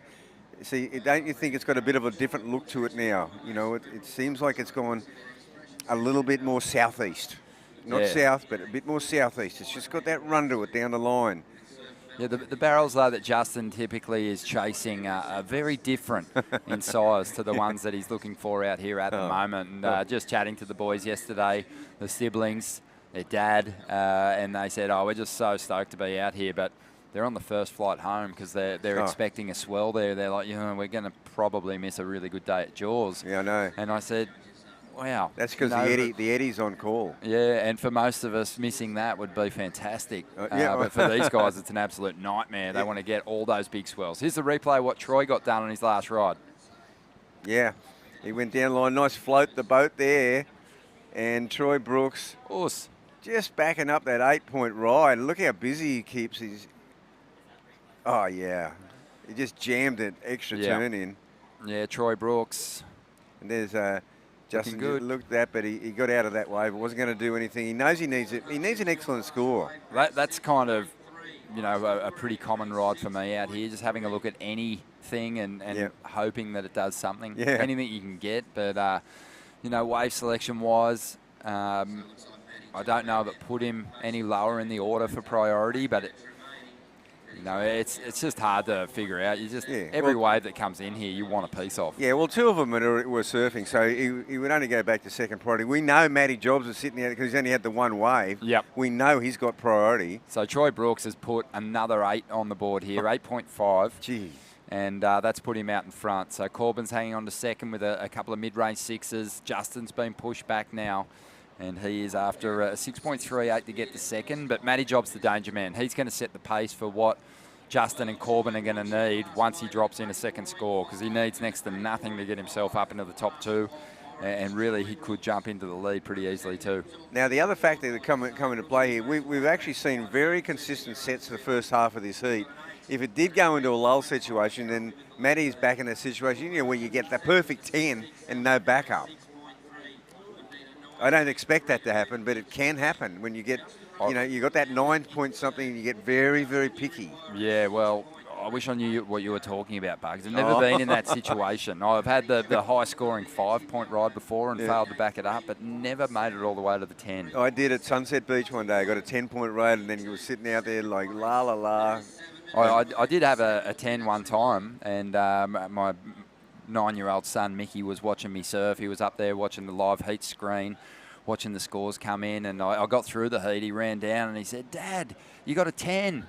And I said, "No, I didn't, mate. I got a combined heat score total of 10." And it may or may not have been the best of 3 waves in that heat. But I'll take it. Yeah, that's right. 10 is a 10. You've been too honest. You could have just said, "Yeah, kiddo." Yeah, buddy. That's what a 10. No, I didn't tell him the truth. That's what a 10 looks like. In my mind, I was thinking it. But yeah, pretty funny. And it's going, "Oh, is that what a 10 looks like?" Oh, interesting. Okay. A whole bunch of waves. I'll get 5 of them. I'll get... Oh, I love it. Yeah.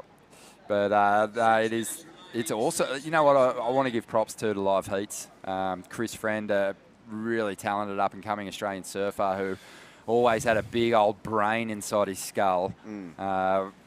Basically worked on this app for a long time. It's become such a valuable tool for board riders clubs around the country and major events. Not just surfing, but they're starting to branch out into some other areas now. But it just revolutionised the way the board riders clubs are judged and run. Yep. And you know exactly when you're going to surf. You can see changes in the schedule. And that's what we're running with here at the Usher Cup, as we see now. Matty Job making his move. Has a 9.27 already. A lot of speed. He maybe only has one more section to work with, but it'll be enough. He only needs a 3.7 to get up into second place. Oh, that'll well and truly be enough. That's going to make it, so it's going to knock Corbin Hutchins out of second, that's for sure, and Justin. They've only got those mid-6 range scores, and Matty is just such a brilliant surfer.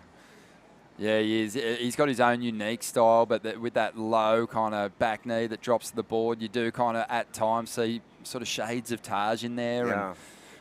And, yeah, I love watching him surf. Awesome. And he gets a 6.93 easily, jumping up into second place. So pressure's on now for Corbin and Justin, who are capable of big numbers, but they need some whoppers now, and the pace has been set by Matty. So both after mid-range 9-point rides. Corbin after a 9.53. Justin needs a 9.6. That's barrel territory. Yeah, that's a good point. I mean, it's the really high-scoring pit hasn't even come our way yet. No. So that's something that they have up their sleeve with this building swell, this building energy, as you spoke of. I mean, there has been 3 of the scores that we're seeing in these top 2 have been barrels. Yep. Both of Troy Brooks' winning. Oh, what do we got here? This one might open up. Troy Brooks tucks in. Behind the curtain, still running through this one. Finds his way through. Unbelievable. And then leans into the roundhouse. Styling his way out of the pit there, Brooko. He's loving that. Showing the young guns about the tube riding clinic out here at Snapper Rocks. Things are changing up out here. Yeah, love it. This would be a very interesting for surfers, their coaches and teams to be checking this out. A change in pace. We did expect a little bit more southeast influence in the swell as the afternoon drew on. Got that out, still that pretty much low tide situation nearly upon us. Yeah, that was huge. Just watching the numbers roll through here, and they are looking good. They're looking as good as it gets. What an effort Just, you know, we knew it was going to be coming our way today. Let's check out the replay. The numbers in. It's a 10-point ride for Troy Brooks here at the Usher Cup. Oh, my God. That's changed the whole fabric of this event. A 10-point ride in the Usher Cup. Oh, God. Have we had one before in the past? No. How will we contain Theo now? Oh, I love it. Yeah, his eyeballs are hanging out of his head. No, there's been no 10 in the Usher Cup yet. Well, there has now. Oh, my God. And it belongs to one of the veterans, Troy Brooks, for the Torquay Board Riders Club, getting it done. I love how he holds himself in for the longest period and comes out clean as a whistle. Oh, yeah. Leans into the calf.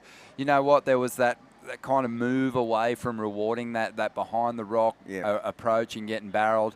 Did you get in the head judge's ear and say, you know what, if you get barreled behind the rock, I want to see good numbers drop? Did you have a part in that? Or is this No, I don't really interfere with the criteria. I mean, I believe, you know, you've got so many different faces of snapper with this really big differential with the tides that, you know, I did think, though, that there was a chance as it turned more south that there'd be the behind the rock section, and it's a very shallow bank.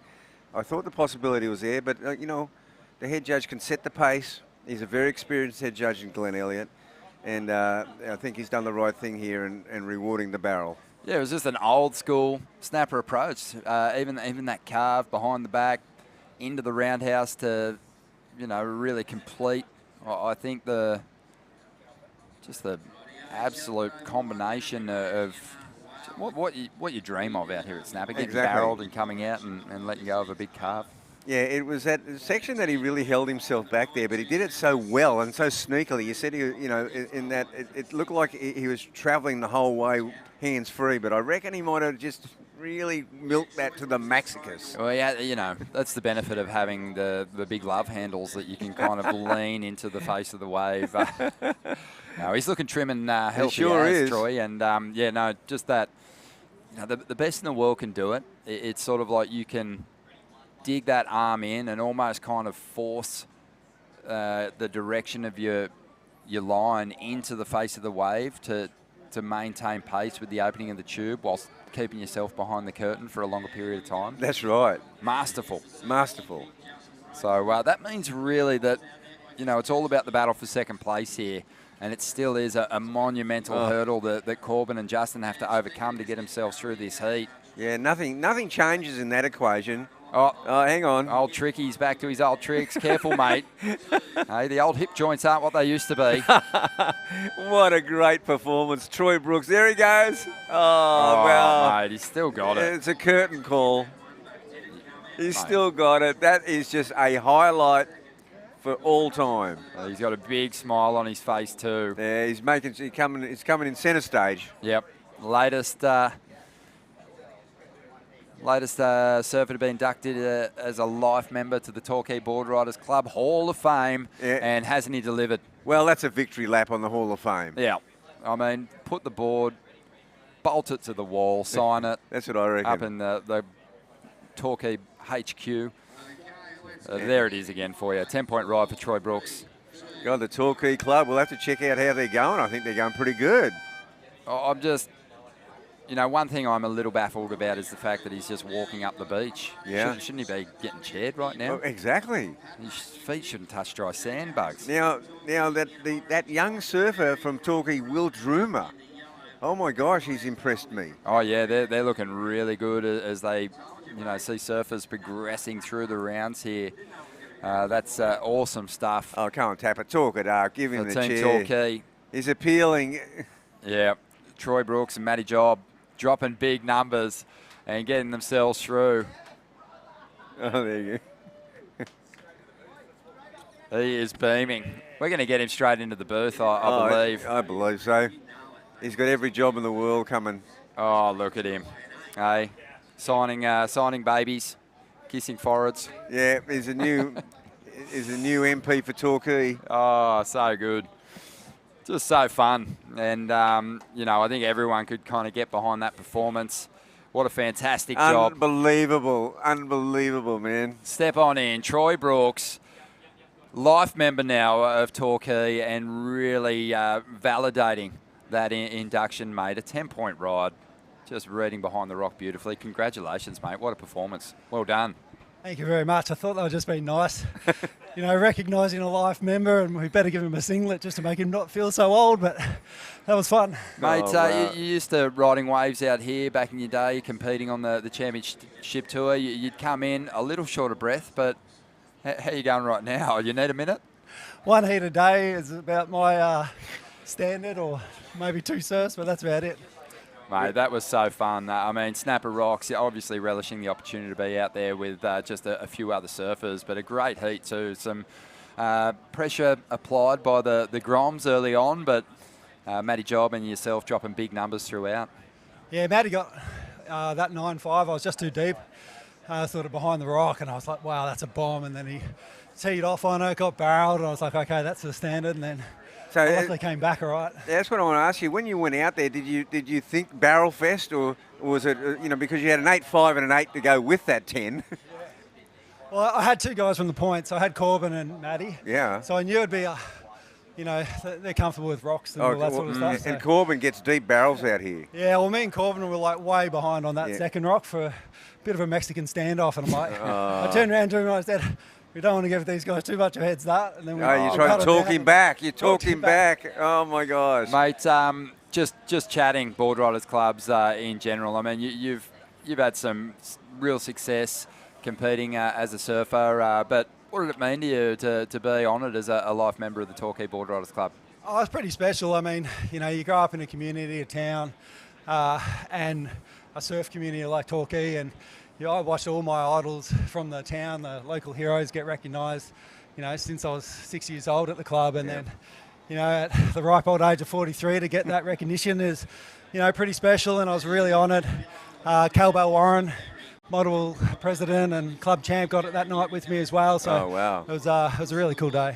Oh, that is so cool, man. And congratulations again on your 10-point ride. We're going to go let you catch your breath. No, but before you go, I want you to give me a bit of a heads up on this kid called Will Drumer, because he has impressed the heck out of me. Yeah, he's pretty exceptional. He's he's 9.5 before those 3 back-to-back manoeuvres, fin bust, for a 16-year-old growing up in Torquay and smashing it against the big dogs up here, that's pretty special. Yeah. You guys are well positioned now. You're looking good. Feeling confident? We've got Zave out here now, and he's probably our number 1 surfer, so he's got a really tricky heat with Oh, he sure does. Oscar coming back from the Worlds, and I think he got a 5th over there. And He's and ripping. Really looking good on this wave. Yeah, he is. Nice calves. Congratulations, Brooko. Yeah, mate. Love your Thank work. you. Still got it tricky, and really working that nickname to good effect on that incoming winner's lap, we'll call it. Cheers, boys. Thanks, mate. Classic. So Oscar Berry, who represented Australia at the World Junior Champs, out there dropping a 6 to kick things off here. Made Joy. Satirawan out there for Padma, and Xavier Huxtable for Torquay. Let's see if he can keep this magic roll alive for the Victorian club. Kyan Falvey surfed well in the opening round, Bugs, the Cabaretta competitor. He sure did. Knocked out a couple of more fancied opponents in round 1, did Kyan. But this is a really classic lineup in this heat. Mate, looks like we've got some set waves approaching. I'm going to step out and bring in Rocky Rollings for the call. Okay. And, mate, just enjoy your time in here. Thank you again for having me. Ronnie, unreal, mate. Oh.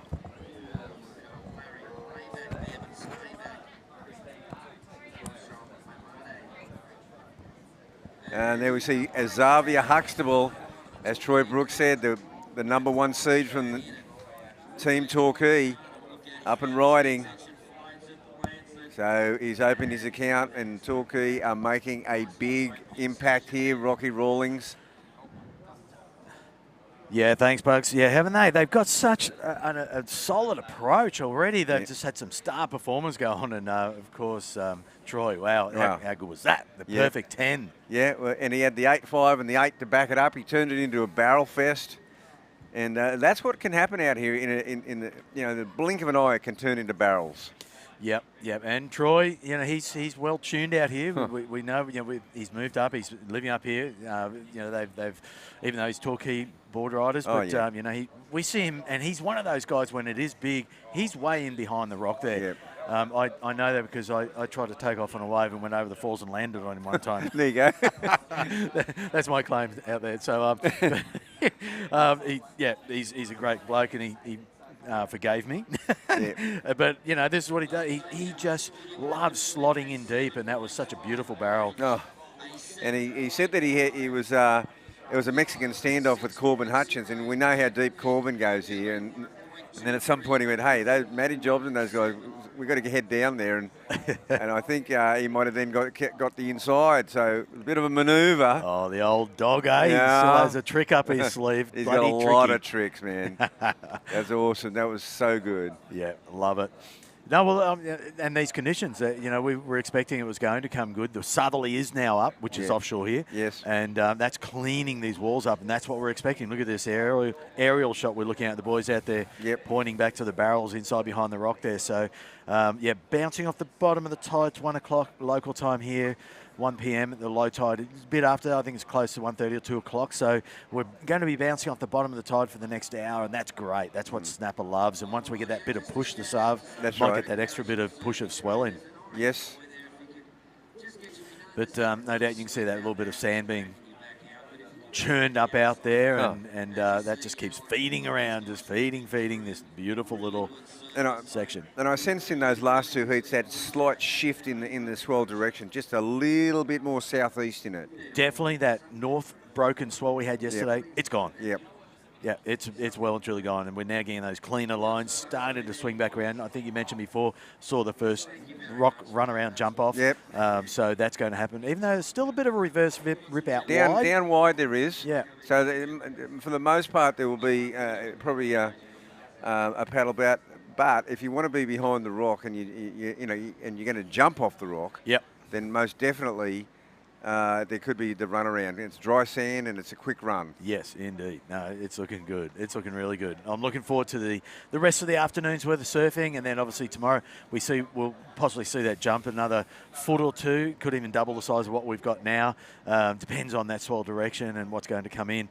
But yeah, looking forward to another day of epic surfing.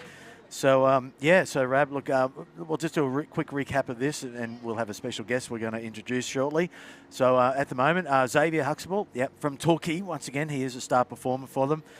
So he's well and truly taking the early lead on this heat. We'll just get those scores back up shortly. But, it's absolutely pumping. Now, we're just going to introduce, of course, Christina.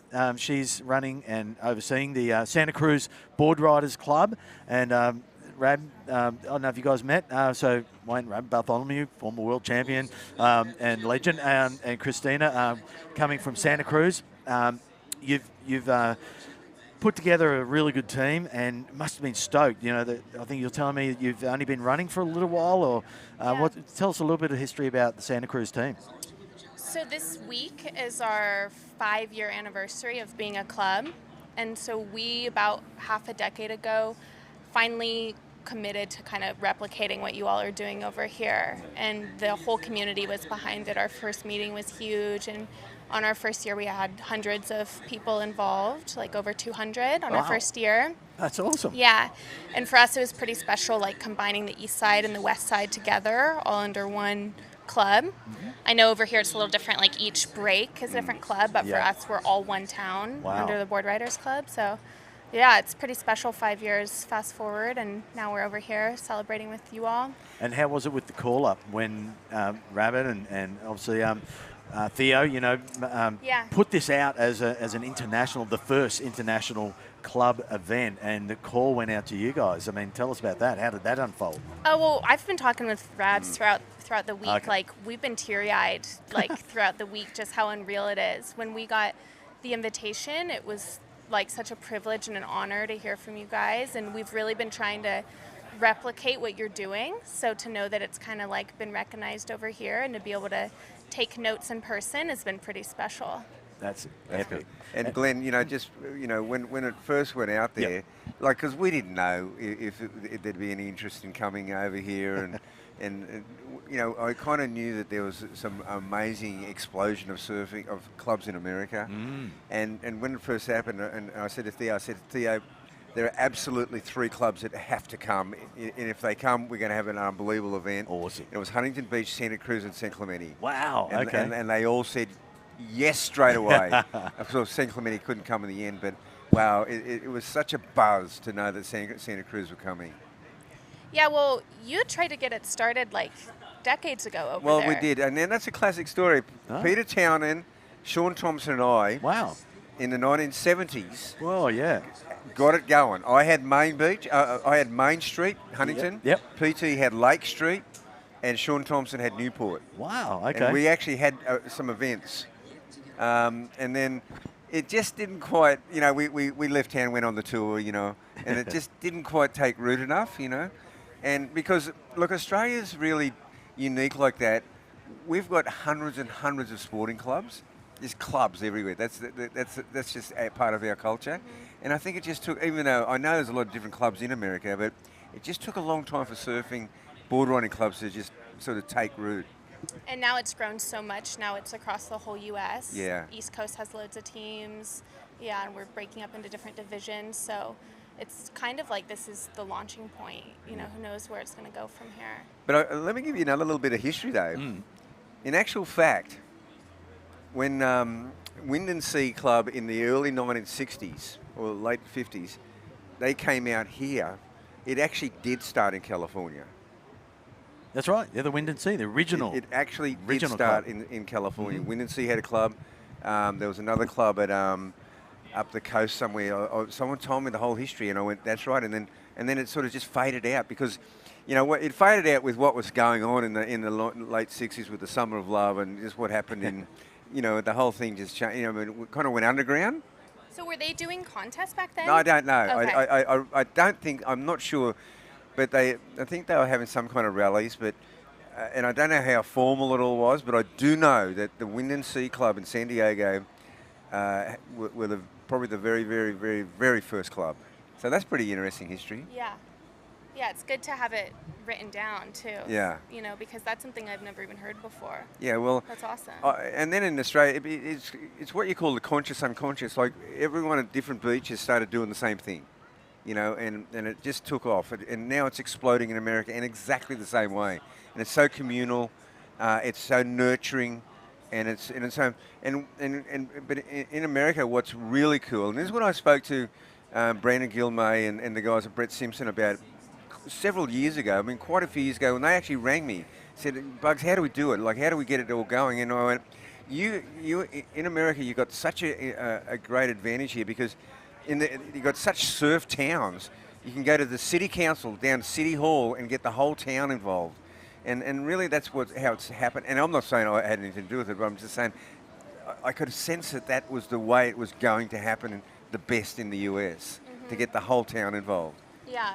Well, we've been talking with Chris Moreno, who started West Coast Board Riders with his 2 partners, Ziggy and Casey, about having you guys over for something on the West Coast in California. sure. Yeah, it'd be wonderful. Yeah. It'd be wonderful. That'd be a wonderful reciprocation.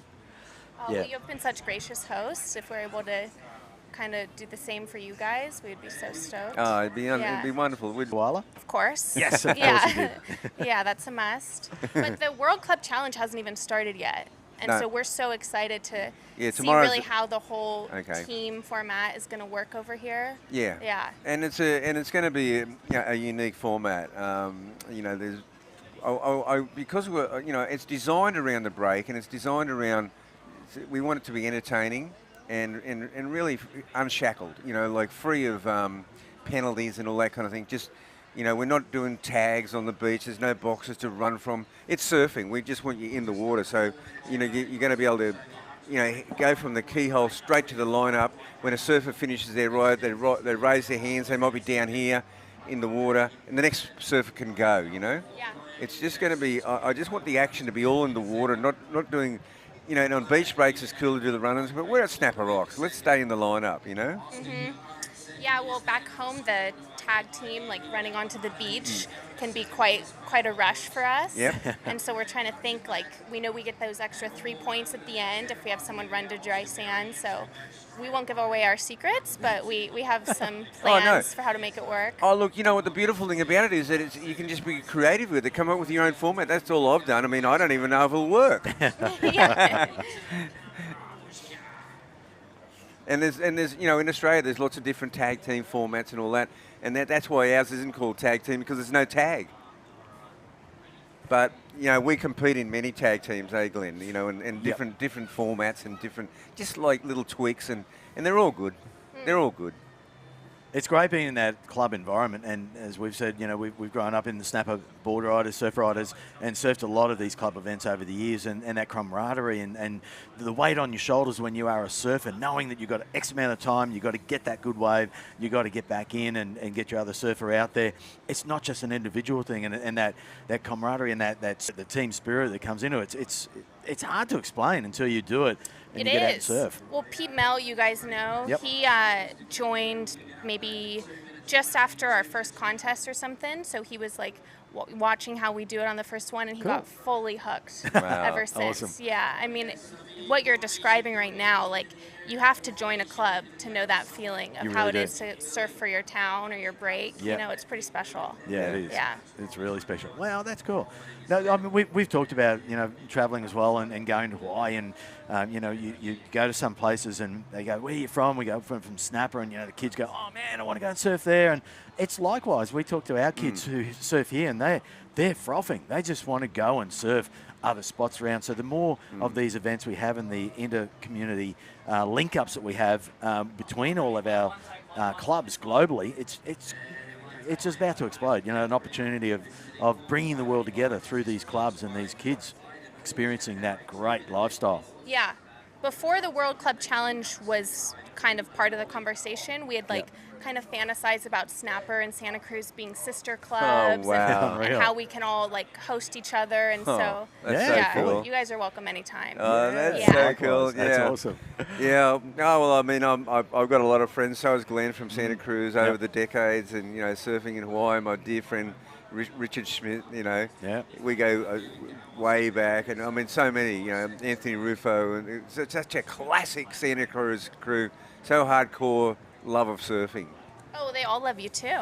I mean, when the first time when we linked up when we just got here, I had like loads of messages from the Santa Cruz guys to share with you. Oh, you know? Wow. That made me feel good.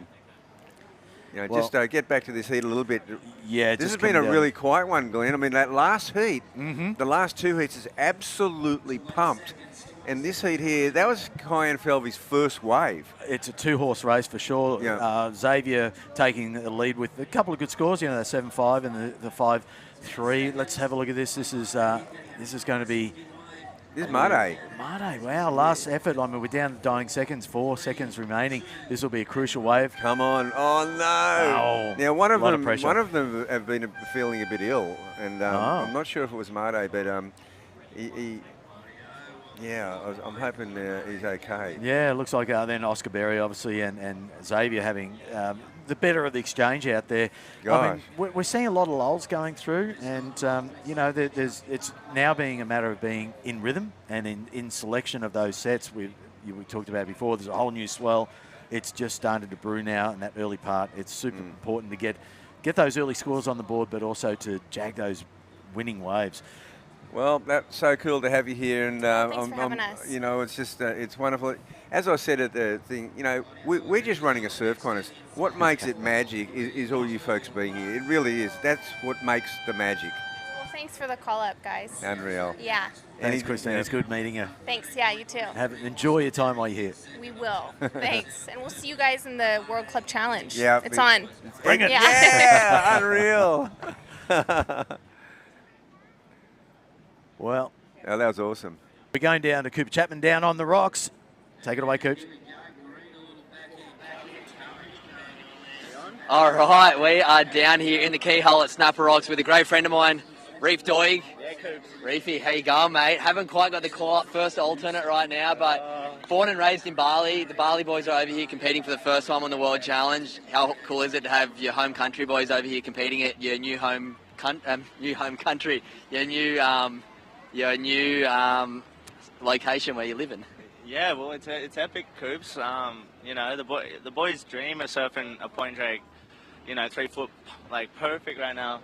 Muddy he just lost his heat, but we still got Blackie in one more heat, and probably the next heat coming up. But it's a dream to surf this point with 3 other dudes out, especially, you know, when it's super fun, 3 foot, clean, sick, bro. And man, you live here now. It's been changing all day. That tide's drawn all the way out. It's pretty wild. We're standing right here. The boys are about 15 metres away from us. What sort of things are you going to be telling your other Balinese mates coming up in the heats? Conditions are pretty tricky, but, I mean, it is pumping out there. What are the tips you're going to give them for out there today? Well, I won't tell you too many tips. We've got to keep that dark, but, you know, it's been a heat on, heat off sort of thing. It's been pretty slow, but, you know, I guess I just tell the boys to have fun and, you know, just enjoy. They've got nothing to lose. And, yeah, just enjoy and have, you know, go mad. Yeah, well, hopefully, not hopefully someone gets injured, but maybe someone will show up. They might have a bit of a car breakdown and not get a run, and you might get a run this afternoon. But action is coming in very hot right behind us. I'm going to throw it back to the guys in the booth because I'm sure there's some replays that you guys are going to really enjoy watching. Thanks, Doggy. Yeah, Coops. Love you, bro. Yee! Yeah, well done. Well done to Reef, and yeah, thanks, Coops, for bringing us up to date, getting us right into the action down there on the rocks at Snapper. Of course, yeah, we have had a number of waves being ridden. We've got Sebastian from Cabarita. He's in the green out there. Already posted a 3.67. Yeah, we got still scores to come in for Benny Lawrenson's last orange out there, representing Noosa. So looking forward to just seeing this later. Hello to Eggy up there. Yeah. Haven't seen him for a while. Really good musician, really good goofy foot surfer too. He used to be down here, didn't he? He used to live down here for a while. We used to hang out, all of us. Yeah, he was the 3 goofies. Very much in amongst the Snapper Surf Riders Club, and he was. you know, he was an honorary member, and yeah, he and his band in the early days when we used to have the Straight Assault, they were a band that we kind of claimed as Snapper, and we won a few events up there, so they would always be playing. So it's almost we brought our whole entourage and band and everything. There was some big plays going on up there. I remember back in the day, Eggy playing at the Rum Jungle, right? Yes, he did. Yeah. And it was all time. I know. We had such a good time. Yeah, I still have a jam with him here. Yeah, you do. I used to get up there. Yeah. Anyway, you know, back to the lineup. Yeah. Rocky, Snapper is starting to show its teeth. It is. It's playful, you know. It's playful Snapper. It's not heavy by any means. Not yet. Not yet, but No. it's playful. But I was just watching from home and I saw a set and I'm like, whoa, that looks like Snapper. So it's a good thing the tide's gone out. Well, and we've got someone that's just joined us in the booth, and it's a good friend of mine, Nathan Hedge. Hello, Hog Dog. Hello, boys. How are you? Rocky? How you going, mate? Good, man. Good Re- spot, welcome front to row seat, eh? How good's this? Welcome to the Rocky and Bullwinkle show. Yeah, boys. Waves look good. Oh, it's cleaned up, hasn't it? Yeah. That the wobble's gone from the morning, like they call in Hawaii. The morning sickness is gone. Yep. And I've seen the levels gone through the roof. Hey, what about Baruko? I know. Hey? I saw that How wave good was from that? home. I saw that wave from my kitchen. Did you? Yeah. It was super clean. It was so amazing. I mean, he's always done, his nickname was Tricky Troy when he was on the tour, so he's always done these things that just blow your mind. And he's lived up to the name. He hasn't missed a beat. He said he reckons he had a sore back the last little while, and I'm just starting to call, you know, I don't know about that. Oh, Tricky Troy. Just he's throwing Houdini in the pit. Took at the pit, look at this. Oh, here we go, nice and deep on his backhand. Sick Wow, he's little deep, he's climb. coming out. No problem. Oh, yeah. Oh, yeah, there we go. That was a beautiful ride. Is that Seb? Well, Yep, Sebastian. Yep. Seb from Cabba. It is. Wow, well, he knows to ride. He's a he good knows kid how too. to ride the barrel. It's another 10-point ride. It has to be because gotta that was be. better than Brooko's. That was crucial. That was deep and gnarly. I thought the judges actually went a bit early with that 10 because for Snapper, for a typical wave at Snapper that Troy had, it was good. But It's got to be throaty. Yeah, but that wasn't, you know. I mean, it was a 10, but No, that's what I mean. Seb's that's wave. more. Yeah, That was Backside definitely too, full maybe a on. little more technical. Yes, I don't definitely know. not. The drop was sick. Let's see that replay. So I mean, yeah. I think probably Troy would agree with you. It was probably generous for a 10 on his 9.5. waves. Oh, What? 9.5. The wow. judges have gone backwards. Oh, here it Here we is. go. Or maybe not as deep. Let's see. He took a bit to get in it too. Yeah, maybe not as deep. Actually, It went hang long. on. No, judges are right, I'm wrong. There you go. Sorry, Brooker. If you're watching the webcast, yeah, not as deep. I just got excited, I guess, because he's a goofy footer. Yeah, I'm with you. It was technical, it was tricky, it was definitely difficult. You're all with me. You know Yeah, what I else am. too? I mean, it couldn't have happened to a nicer kid. This guy, Seb, he's such a genuine, grounded, good fine young man. Got a lot of time for Seb. Well, if things stay correct, we're going to see a lot better ways than that. And, when this tide pushes in, hopefully the swell comes in with it, and the bank is white so thing off, good. man. It's just Who's in yellow? Harry O. He's been on fire too. Check Harry out. Not much on the end of that one, but he's been firing up, Harry. Like the level of surfing. Now we're in the second round. Wow, the seeded surfers coming up against these other surfers who have qualified through the early rounds. But Harry O'Brien, he's just from La Barre down Ballon away. He's definitely. They know how to push it down there. They know how to surf hard. Those guys are tough as nails down there. It's all like the end section on Lennox Point too, hey, in some regards, when it hits the sand and rifles off some of them, and be too far, and he'd know this. No, yeah, this sort it of would get delay. on there. Almost thought he was going to pull in there, but it wasn't thick enough. Didn't let him get the. Too wide of the bank. Yeah. But I want them to get back there. It's time now to get deeper. I know there's going to be some sets that are going to drain from way back there, and we could see another excellent score, 10 points. They're out there. There'll be some coming through. And Hog, how you been? I know you're on the webcast earlier, but I haven't seen you yet. We can have a chat right here on the broadcast.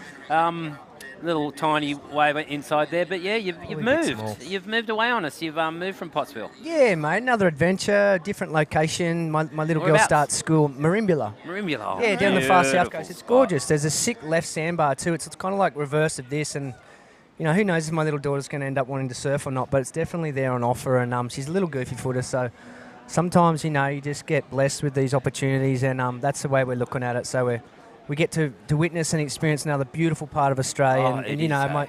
My mum and brother still live up here, so I can always fly up and say good day and connect with the crew. And, I feel like my tribe's here, all you guys from the tour and sort of my family and that. But my little daughter Summer's there, and so she's everything to me. So we're there running amok together. You're such a good dad. Yeah, we're going good.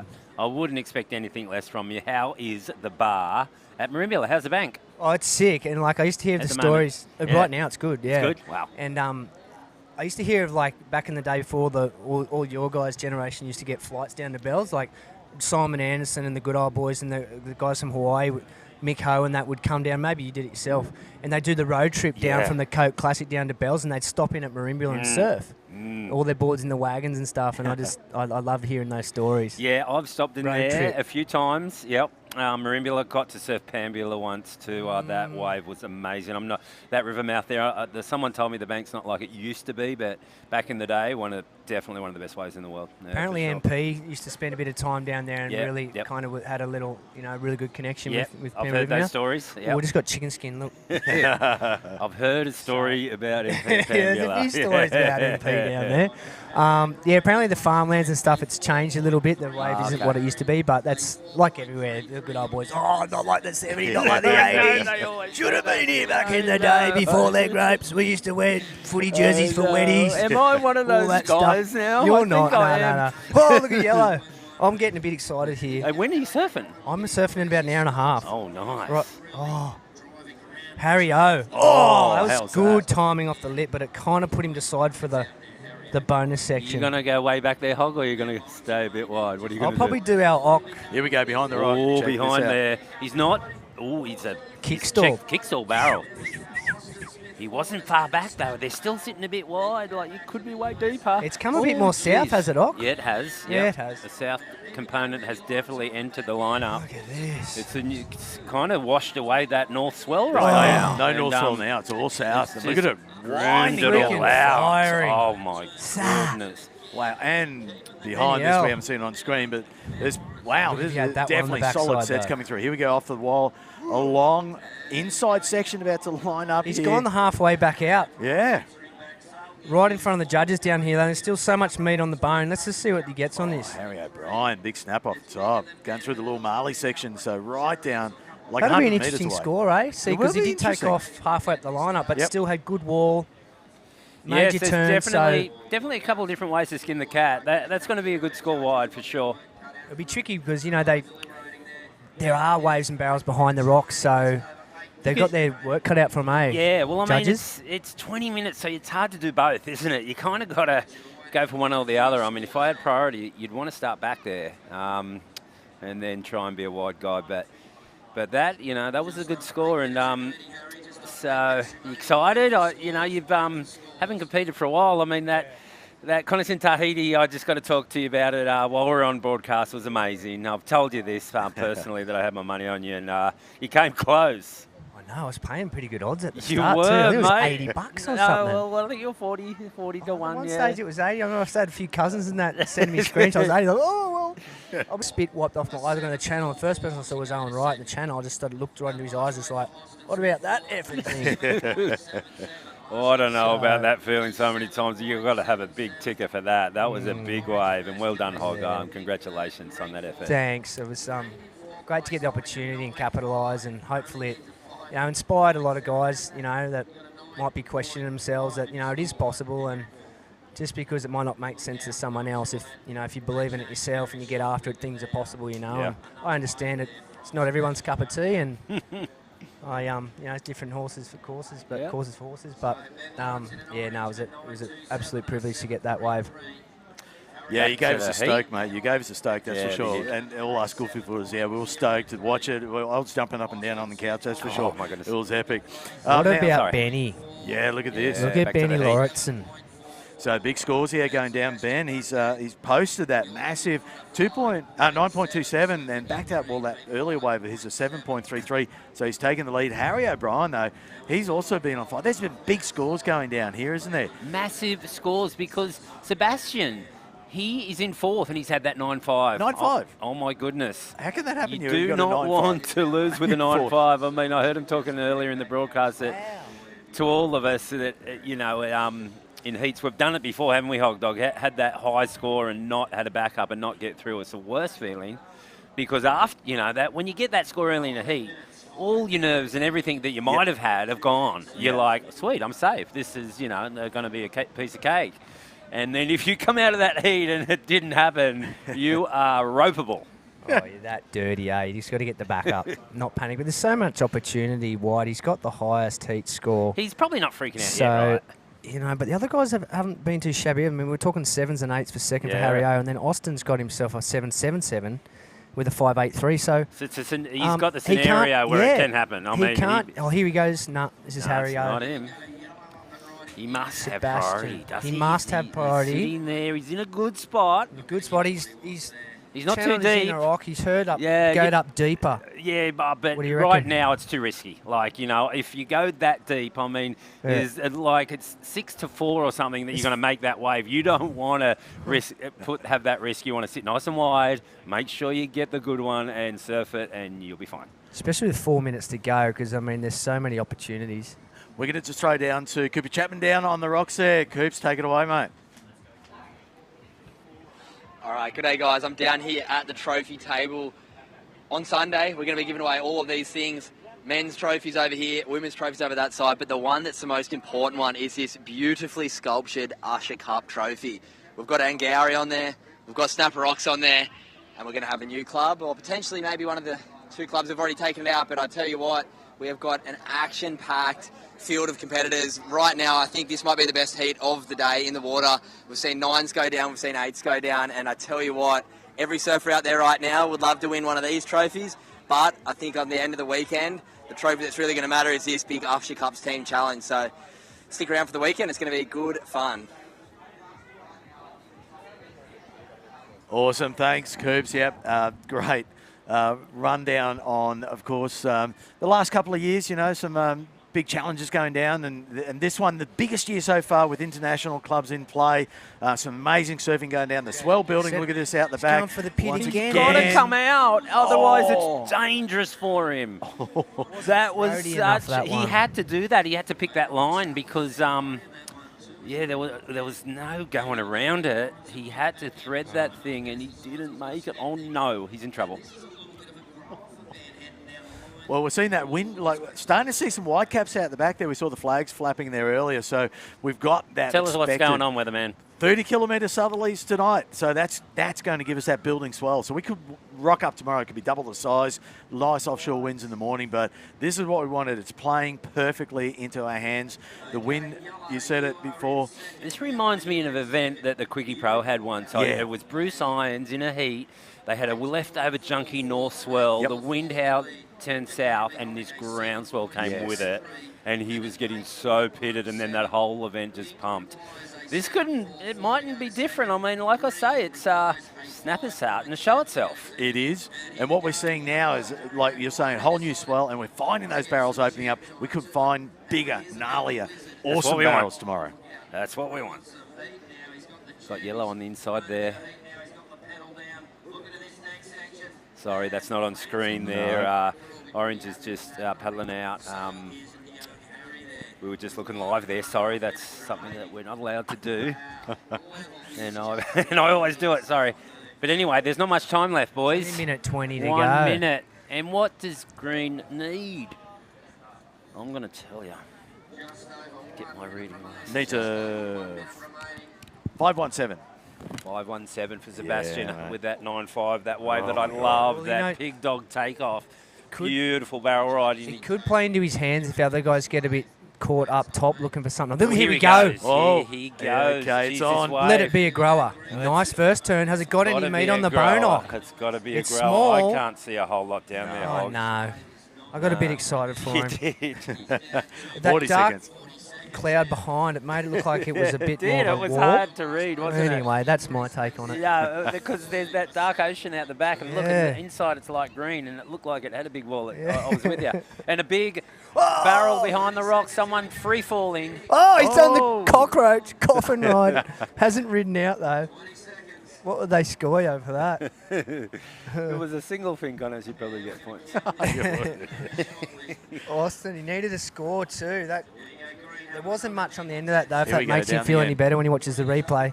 Green. Oh, hang on. It's 2, It's a small wave. He's got to rip it. 3. He's got to really rip 4. it. It's just so tight, that little. Oh, not tiny. with that ending. Just a Sorry, tight mate. little wave. It was hard to get your arcs in there on a small little tight Oh. wave like that. Wow, that was a That was nice net. better timing. He can do it. Wah-bah! He can do it. Look at this one. Oh, he's deep. He's going to have to go fast. Big hack. That's after the hooter now. But, wow, that was, as you said, a 9.5 in the back pocket and unable to monopolise on That's for just Sebastian. That's just so hard for anyone. But well done. Those boys stood up. They heard the 9.5. They knew they had to bring their A game, and they did. So well done to Benny and Harry. Absolutely. And we'll give him the heads up, as we said. Benny Lawrenson, he's been improving his surfing. Noosa represented surfer, and Eggy, he texted me early and said, keep an eye out for this boy. Didn't disappoint. He stood up and absolutely shredded. Well, look at this. Behind the rock, we're starting to get, the guys now coming in from that last heat. But, look, we'll get the pusher tide. And once that tide comes in, we've seen it many times. Hog sitting here. And Hog, you've seen it up at the Rainbow Surf Club, and you're having those early dinners, and you're going, oh, my God, look at that. Sets start kicking. So, anyway. Yeah, we'll go to a break, hey? Yeah, we will. Let's go to a break. Let's go. Sorry, that's not my job either.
Okay, nice aerial shot here of the next heat, and of course we'll be going down, I think, to Cooper Chapman, and not sure if he's set up yet, but he's got Benny Lawrenson down with him, who had a classic heat, and he's just come in with the biggest smile on his face. It was definitely one of the hottest and hotly contested heats we've seen, and Cooper Chapman, I think you're ready to go. Throwing over to you, lad.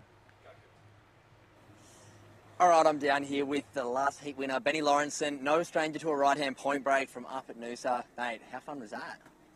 Oh, it was awesome. Got to score some sick waves with the boys. Uncrowded snapper. So it's so fun. What you dream of as a surfer. I tell you what, that heat was absolutely stacked. Dropped a 9-point ride, a 7-point ride. How good does it feel getting to open up on a few pretty nice waves? Yeah, I was frothing to get that one set. I got pretty worried when the boys got some pretty big scores.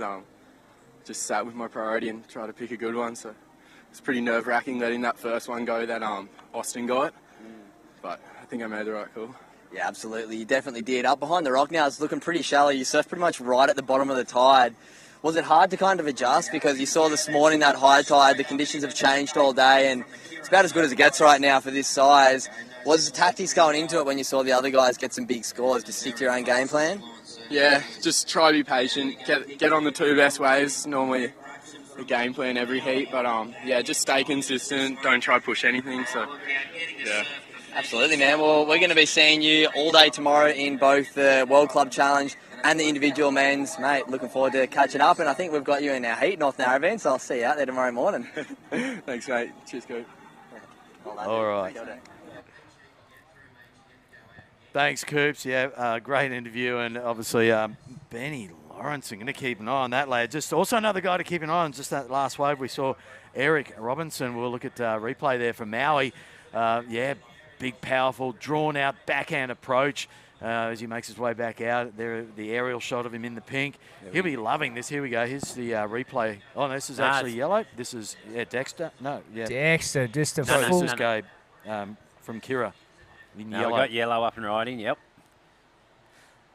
We'll wait for that replay for Eric. Here it is. Now, yeah, coming in from that outer peak section, but watch him unleash as he winds on down the wall there. Love this aerial vision. You can see how ruler straight that bank is and how shallow that sand is. There's literally wave offloads right on the sandbar. And, yeah, you'll be happy with that opening ride. A 6.67 there for the Maui surfer, Eric Robinson. Got the nice close on it, 3 or 4 turns. Great way just to settle the nerves, get your groove on, get back out. Probably, you know, maybe sniff one wide. Yeah, we still got to get rid of that wide bank from that kind of big swell we had. We've still got sand over there, so it's not going to be like, you know, if it is 6 foot, 4 to 6 foot, it won't. It'll only go to Little Marley because we've got that kind of clump of sand out there. But look, if you're deep, though, well, you're going to get these. Pit. Nice tube, nice tube. Wow. And a nice snap there. The Padma boys. Yeah, welcome to Snapper. Wow. And who's this? Go. Oh, it's one-legged, Gabe Lee. Little drag the leg. Oh, come on, hammer time. Oh. Get some different surfing right there. Yeah, some different lines, eh?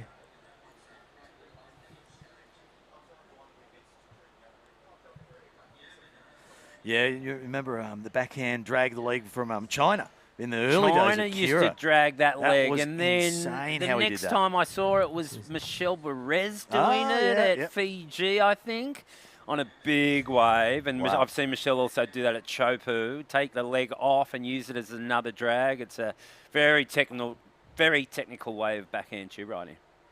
That's a pretty nice snap right there for Orange. Out of the pit, snap, and then the finishing turn too.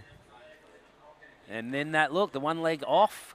Check that, he's put it down. Yeah, but for the kids out there that didn't know you can do that, it's a way of barrel riding. And he does a nice floater to finish. So it's a good exchange. We're just going to get the replay of Dexter Muxton's too in the green. I tell you what, I saw it out of the corner of my eye, and it's going to be a healthy score. He rode it really well, got the big finish, cut the rooster tails along the way. Check this out, guys. Here it is. Yeah, Dexter picking up a nice wave here.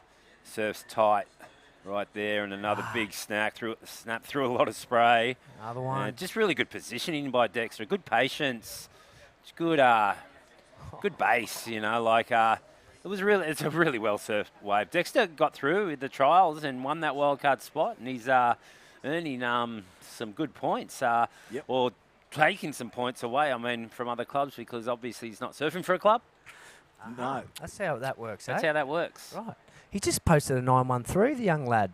He's stoked on that. He would be. And he's coming back from injury. I saw Dexter after he previously had to go stretch his back out. He was hurting. But it doesn't look like he's hurting now. Doesn't look like it, No, you know. Straight back into it. It's funny because he has got that rigid stance, and if you just hold it together like that, you can just work off it and just work off that central kind of part, and it actually makes it work. So he's going to get a good score there. It's a massive thing too, confidence-wise. We'll come back to that. Okay, so one of your legends of surfing who you'll be surfing up against, Cooper Chapman, he's down there with Brad Gerlach at the moment. Oh, over to you, Coops. It's like, this is your life. Oh, okay, so we're just waiting for him to line up. Yeah, so, I thought you're getting all surprise guests Whoops, for me. okay. I'm like, am I on a TV show right now? Yeah.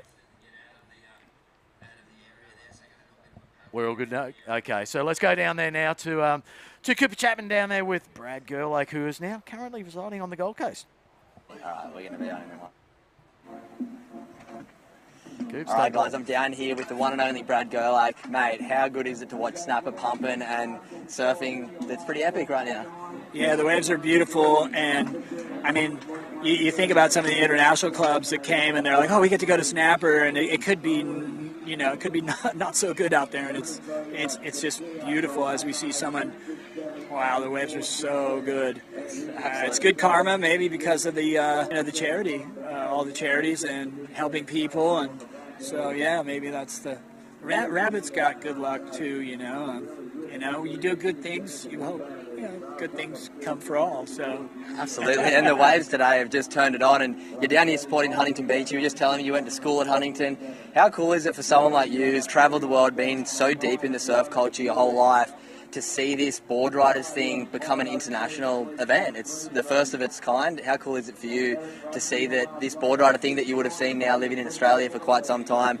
You said you're in Burleigh Board Riders. How cool is it to see the international guys come over and get a taste of this board rider communities?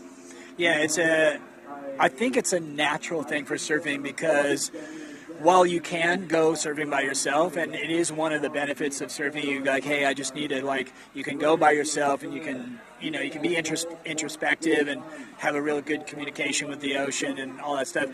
Most of the time you want to be going surfing with friends, and then you maybe meet your best friends while you're surfing, and you plan things to go on trips and stuff together. It's a very family-oriented sport, art, cosmic thing. So to see a welcomed internet, people coming and being welcomed and stuff like that, it's really what humans need. They need to interact with each other about something that they love with all their heart. Surfing. I mean, I'm going to be 57 this year, and I started when I was 10, and I'm just like, oh, look at that little left. Right out here, really. But yeah, The froth never goes away, and I tell you what, the next couple of days is going to be plenty of froth. We've got the first ever World Club Challenge coming up tomorrow. New format. It's going to be pretty fun.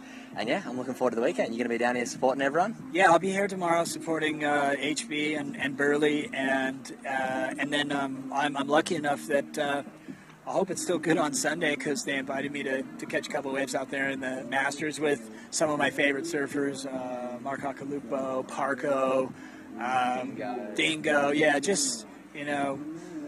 that's such a bonus. I'm so honored and flattered that I got invited. Well, mate, I'm honoured and flattered that I got to chat to you right now. Having you down here at Snapper Rocks is so special, and yeah, I can't wait for the weekend. Looking forward to watching you on Sunday. Well, I just want to say, and you're doing some great work, Cooper, really helping people, and that's really admirable. So good on you, buddy. Appreciate it, mate. Thanks for coming on. Sure. Yeah, bro. Thanks, man. That was fun. Okay. Yeah. Thank you, Cooper Chapman. Thanks for that, and great to see Ger, residing now at Burleigh, and as we said, he's in the Burleigh club. But yeah, what a great bloke. He's a good man. He's a good man. Yeah. Very articulate, very smart, and he's doing some great coaching too. So, You know, and he's still surfing good. I actually had a final with him just recently in the Single Fin Festival there at Burleigh. He done a couple of nice carves on a single fin, so I'm looking forward to getting out there with him. He's a good man. No, he's good. And now just there's been plenty of action while that interview was going on. We saw Eric Robinson post that last wave of his at 6.93, keeping it very consistent out there, and he's nudged himself up into the lead. But look how close those scores are.